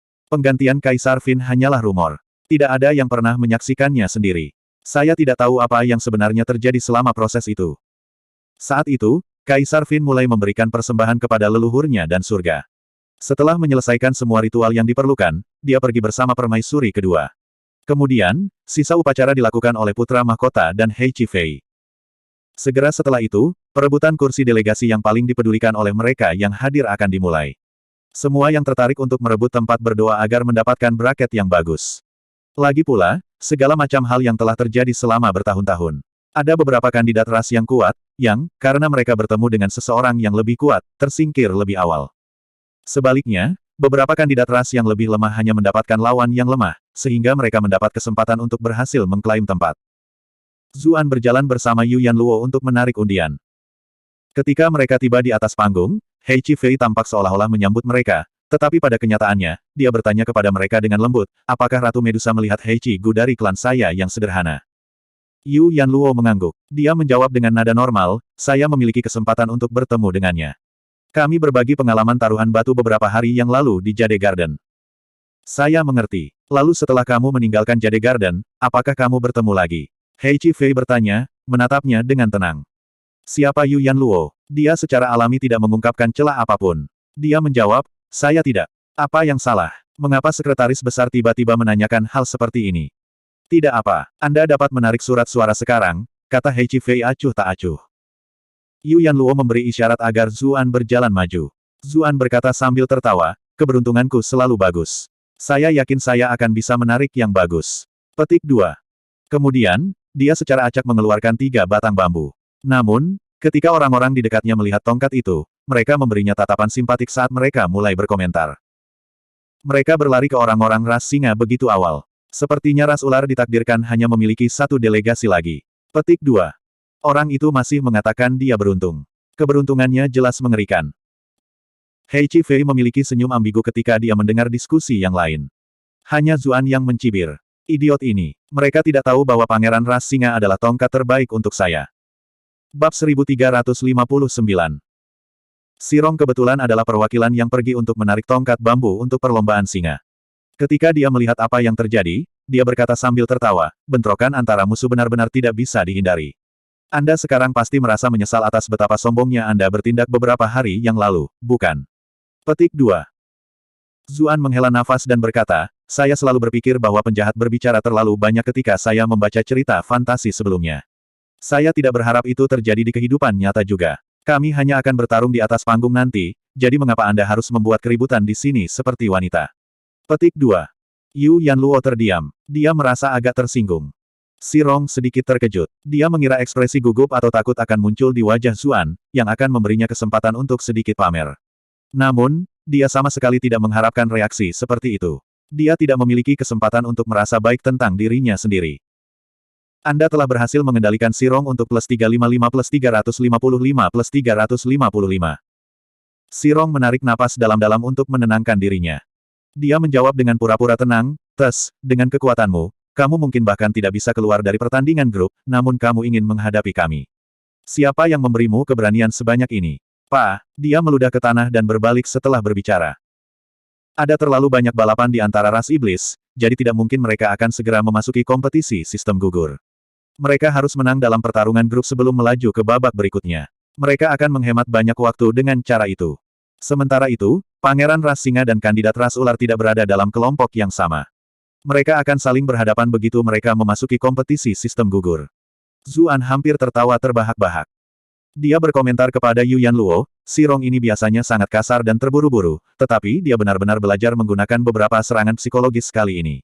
Sepertinya orang bodoh benar-benar memiliki satu pemikiran yang baik dari 1000 pemikiran yang buruk.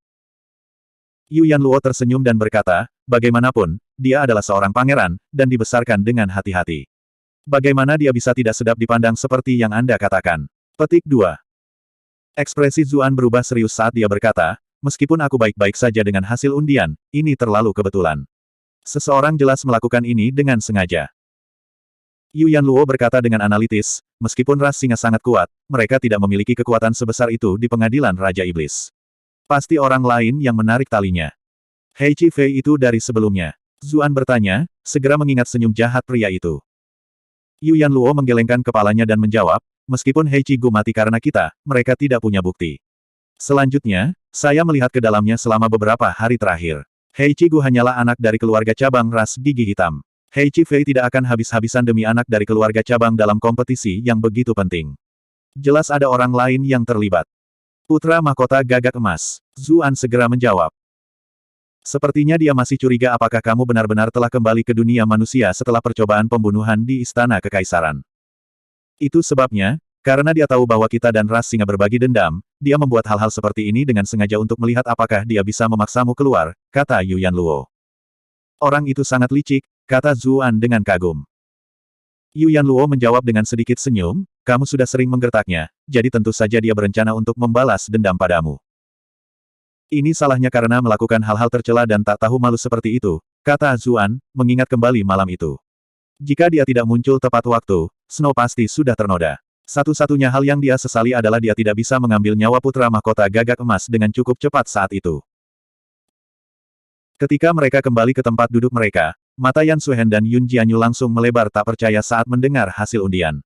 Bagaimanapun, mereka masih Grandmaster. Bagaimana mereka bisa berharap bahwa seseorang akan begitu bersemangat untuk bertindak melawan mereka suatu hari nanti?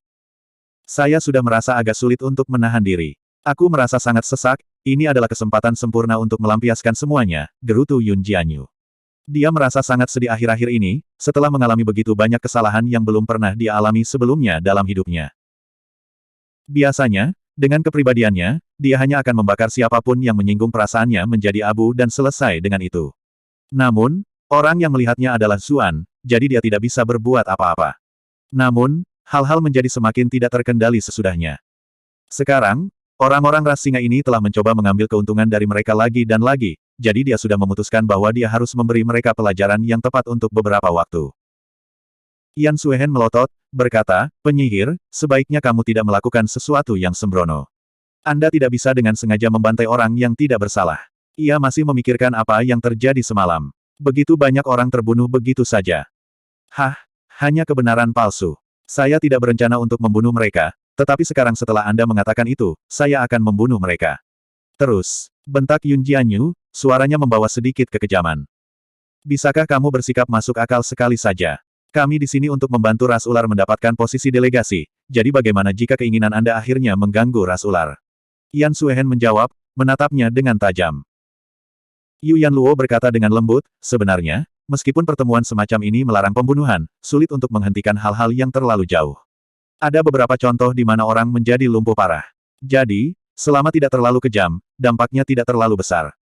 Hanya saja ada beberapa pembudidaya kuat yang menonton kompetisi ini.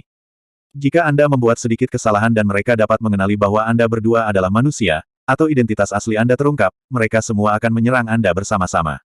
Kalian berdua juga terluka, jadi. Yun Jianyu tertawa dan berkata, jangan khawatir. Aku hanya mengatakan itu untuk membuat wanita sedingin batu itu kesal. Kami dari Sekte Suci selalu menghabiskan waktu di medan perang, pedang kami menjilati darah musuh kami. Kami memahami bagaimana menilai jam lebih baik daripada siapapun. Wanita sedingin batu inilah yang bodoh, menganggapku bodoh. Petik 2. Anda, Yan Suhen sangat marah sehingga dia berbalik dan mengabaikan Yun Jianyu. Zuan terkekeh dalam hati. Dia merasa bahwa Yan Suhen selalu diganggu dengan buruk oleh Yun Jianyu. Seperti yang diharapkan, yang lembut selalu yang mudah diganggu. Kemudian datanglah ronde pertama, pertarungan gratis untuk semua, pemenang mengambil semua. Alun-alun itu sangat luas, berisi lebih dari 100 situs yang dengan cepat dibagi. Pengadilan Raja Fin mengirim beberapa pengawal gagak emas ke setiap lokasi, bersama dengan seorang pejabat yang tugasnya merekam berbagai hal. Zuan bertanya-tanya apakah sejumlah kecil orang akan mampu mengendalikan keadaan jika terjadi masalah nyata. Namun, Yu Yanluo menjelaskan kepadanya bahwa di tempat seperti wilayah ras iblis yang sangat menghargai kekuatan, ada banyak pasang mata yang mengawasi, sehingga sulit untuk memainkan trik apapun. Selanjutnya, kompetisi semacam ini sederhana dan mudah. Itu tidak seperti pertandingan grup yang diadakan oleh tim sepak bola di dunia Zuan sebelumnya di mana dua tim bertarung, dan kemudian mereka menghitung semua poin pada akhirnya. Sebaliknya, beberapa ratus kandidat akan bertarung bersama pada saat yang sama secara gratis untuk semua. 10 final akan menjadi pemenang dan memiliki kualifikasi untuk memasuki babak berikutnya. Zuan memiliki ekspresi aneh saat dia berpikir, kami semua khawatir ada orang yang terlalu kejam. Tetapi dalam pertempuran semacam ini, Anda sebenarnya tidak bisa melakukannya tanpa cukup keras. Tidak heran putra mahkota Golden Crow telah mengirim ras singa untuk menembak ras ular di bracket berikut. Mungkin meminjam situasi untuk membenarkan cedera serius, atau bahkan membunuh kandidat ras ular. Tunggu, Apakah mereka tidak takut bahwa kandidat ras ular bahkan tidak akan berhasil melewati babak penyisihan? Dia tiba-tiba menyadari sesuatu. Jika mereka bisa mengatur ras ular untuk bertemu dengan ras singa di bracket turnamen sistem gugur, bukankah itu berarti mungkin ada agen yang menyamar bahkan di free for all? Benar saja, pada awalnya, orang-orang berhati-hati saat pertama kali memasuki medan perang. Jika mereka menunjukkan bahwa mereka terlalu kuat, mereka hanya bisa menarik serangan dari semua sisi sebagai gantinya saat yang lain bekerja sama melawan mereka. Selain itu, banyak ras sebelumnya telah berdiskusi secara pribadi di antara mereka sendiri, setuju bahwa jika mereka berakhir di kelompok yang sama, mereka akan bekerja sama. Lagi pula, sepasang tinju tidak bisa menangkis semua musuh. Semakin banyak pembantu yang dimiliki, semakin mudah untuk mendapatkan tawa terakhir. Pada akhirnya, sementara kebanyakan orang di arena Zuan sibuk mengamati sekeliling mereka dengan waspada, sekelompok lebih dari 10 orang dengan cepat menyerbu langsung ke arah mereka dengan senyum sinis di wajah mereka. Zuan ingin memberitahu Yun Jianyu untuk menahan diri, tetapi dia melihatnya memutar matanya, seolah-olah dia tidak berniat melakukan apapun. Dia berkata, orang-orang ini bahkan tidak layak bagi kita. Saya hanya akan menyerahkannya kepada Anda. Petik 2. Zuan terdiam. Kemudian, Yun Jianyu berkata kepada Yan Suehen, selain dari orang-orang ini, ada kandidat ras magot raksasa itu. Dia tidak tampak lemah, dan kita mungkin harus melawannya. Namun, saya dengan tegas menolak untuk melawan sesuatu yang begitu menjijikkan. Petik 2. Yan Suehen mengangguk dengan simpati yang dalam, berkata, memang. Kita bisa menyerahkannya pada Zuan juga. Bab 1360. Zuan benar-benar terdiam. Kakak, bukankah kita semua di sini untuk mendapatkan kursi untuk Yuan Luo? Mengapa ini tiba-tiba menjadi hari libur untukmu?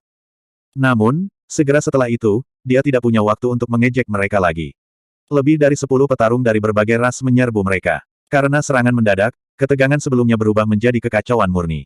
Kelompok lain mulai berpisah, bergabung dalam pertempuran terpisah. Namun, orang-orang dari ras yang sama biasanya bertarung bersama atau bekerja sama dengan sekutu mereka. Tidak ada yang seperti ras ular, di mana 2 orang menonton seperti pengamat dan mereka hanya bertarung 1 orang. Banyak orang mencibir. Tampaknya ras ular tidak benar-benar akur. Tidak peduli seberapa tinggi kultivasi mereka, mereka masih akan dengan mudah dikalahkan melalui angka. Mereka tidak keberatan sama sekali, karena itu berarti lebih sedikit pesaing.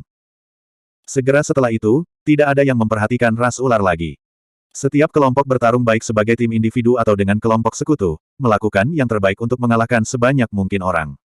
Hanya dengan begitu mereka akan memiliki kesempatan untuk keluar dari tahap pertama. Jika tidak, mereka bisa berakhir harus bertarung melawan sekutu mereka sendiri untuk suatu posisi. Zuan dikelilingi oleh lebih dari 10 kandidat dari berbagai ras. Peringkat budidaya mereka berada di puncak peringkat ke-6 di terendah, sementara kebanyakan dari mereka berada di peringkat ke-7. Bahkan ada beberapa di puncak peringkat ke-8. Alasan mereka bisa mewakili klan mereka masing-masing adalah karena mereka adalah petarung yang dipilih dengan cermat. Bahkan jika ras mereka lemah, menemukan seorang pembudidaya yang kuat masih tidak akan terlalu sulit. Tentu saja, mereka masih sangat kurang dibandingkan dengan para ahli sejati. Dengan kultivasi Zuan, dia pasti tidak perlu habis-habisan. Dia bisa dengan mudah mengeluarkan mereka hanya dengan beberapa gerakan sederhana. Para pejuang di sekitar Zuan bingung. Lawan mereka hanya menggunakan seni bela diri sederhana yang jelas terlihat mudah dihindari, namun entah bagaimana mereka tidak bisa menghindari serangan. Mereka menggunakan semua jenis keterampilan yang mendalam, tetapi mereka bahkan tidak bisa menyentuh sehelai rambut pun di tubuhnya. Perasaan seperti itu terlalu aneh. Mereka semua merasa bahwa kekuatan orang ini hanya sedikit lebih besar dari kekuatan mereka, bahwa mereka pasti bisa menang jika mereka mencobanya lagi. Namun, setiap kali mereka bergegas lagi, mereka dengan cepat dirobohkan. Mereka semua sangat bingung, bertanya-tanya apakah keberuntungan mereka hanya buruk hari itu atau sesuatu, atau apakah orang ini menggunakan semacam sihir.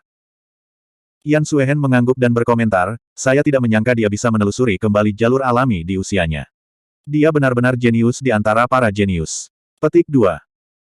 Sebagai Master Sekte White Jade Sekte, dan mempertimbangkan identitasnya sebagai Grandmaster yang mulia, dia telah melihat banyak individu berbakat. Namun, bahkan yang paling menonjol pun tampak pucat dibandingkan dengan Zuan. Itulah mengapa seseorang pasti benar-benar buta, atau mengapa mereka mencoba untuk memutuskan kekasih itu. Yun Jianyu berkomentar, memutar matanya. Dia tidak akan menyerah bahkan satu kesempatan untuk mengejek Yan Suehen. Ketika dia ingat bagaimana dia mengejar Zuan untuk membunuhnya, wajah Yan Suehen memerah. Lebih penting lagi, setelah itu, mereka bahkan berbagi jenis hubungan yang paling intim. Aku benar-benar tidak tahu lagi bagaimana menghadapi semua ini. Yun Jianyu tidak memperhatikan bagaimana Yan Suehen bertingkah aneh. Sebagai gantinya, dia melihat dengan penuh semangat ke kejauhan, berkomentar, apa yang menarik dari sisi Little An. Menurut pendapat saya, itu adalah kawan ras magot raksasa yang keterampilannya terlihat agak menarik. Petik 2.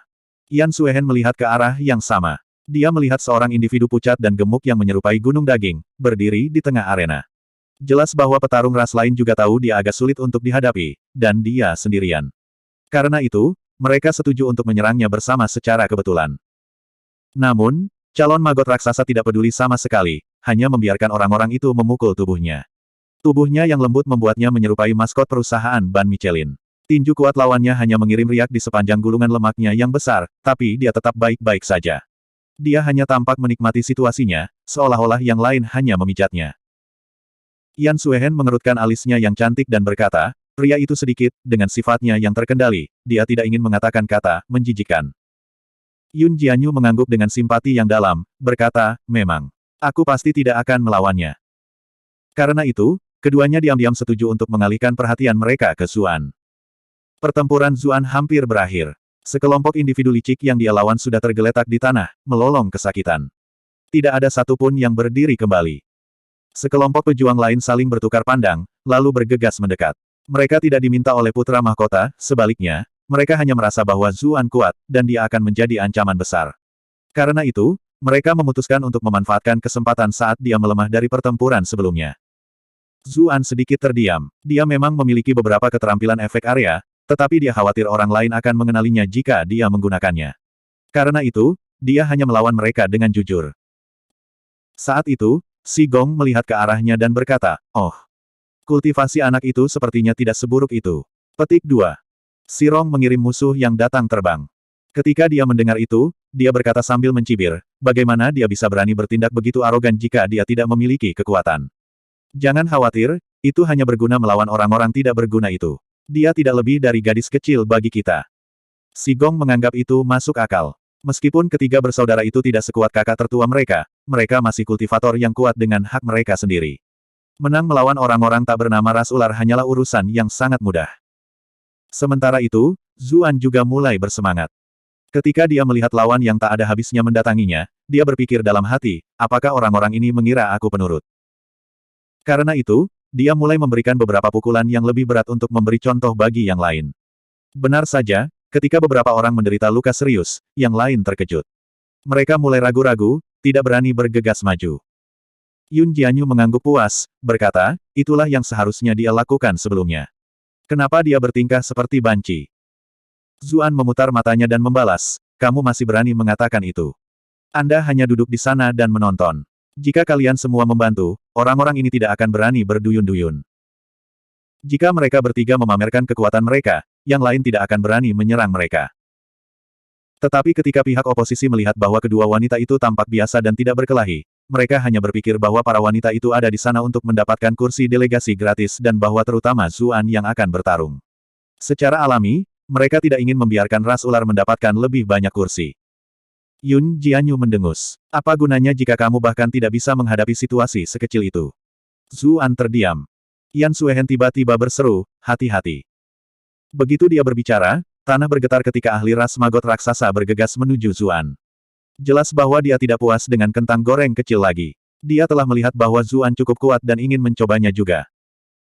Yun Jianyu dan Yan Suehen segera lari ke kejauhan, bahkan jelas tidak berencana untuk mendekatinya. Zuan merasa seperti akan muntah. Dia telah bercanda tentang bagaimana dia pasti tidak ingin melawan orang ini, namun sekarang, itu telah menjadi kenyataan.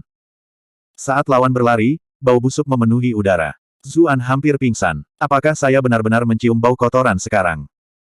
Bagaimana dia bisa masih memiliki kesabaran untuk bertarung perlahan melawan orang seperti itu? Dia mengirim tinju terbang segera. Itu dikelilingi oleh aura Qi, karena dia bahkan tidak ingin menyentuh lawan dengan kulitnya. Ketika dia melihat tinju, pendekar belatung raksasa itu tidak menghindar dan membiarkannya mengenai perutnya. Namun, senyumnya langsung membeku. Perutnya tampak runtuh, dan dia merasakan gelombang rasa sakit yang hebat. Kemudian, dia tidak bisa lagi menahan diri. Bewah. Sejumlah besar zat kuning tak dikenal menyembur keluar. Zuan tercengang. Dia benar-benar memuntahkan kotoran. Akhiri saja aku. Dia segera menggunakan Grenggale untuk pindah ke sudut terjauh dari panggung ini. Garis-garis gelap muncul di wajahnya saat dia menyaksikan adegan itu terungkap. Prajurit belatung raksasa tampaknya tidak memiliki niat untuk berhenti, terus menyemprotkan cairan kuning dalam jumlah besar. Udara langsung dipenuhi dengan bau yang benar-benar keji dan tak terlukiskan. Brengsek, siapa yang benar-benar mendapatkan pukulan literal dari mereka? Petik 2. Para kontestan di arena lain juga mencium baunya. Mereka semua menoleh dengan ngeri. Namun, para kontestan di pihak Zuan lebih disayangkan. Tidak hanya cairan itu bau, itu juga beracun. Mereka yang berkultivasi lebih rendah pingsan di tempat. Mereka yang memiliki kultivasi sedikit lebih tinggi ingin berlari, tetapi zat kuning terus melonjak seperti lautan, langsung menelan seluruh tempat dan menyapu mereka. Seluruh tubuh mereka langsung membeku, dan mereka jatuh tak berdaya ke tanah. Mereka tidak bisa berbuat apa-apa untuk mencegah cairan yang tidak dapat diidentifikasi itu menutupi mulut dan hidung mereka. Banyak orang benar-benar membuka mulut karena ngeri, jadi mereka secara tidak sengaja menelan sedikit. Air mata kesedihan dan kemarahan langsung menggenang di mata mereka.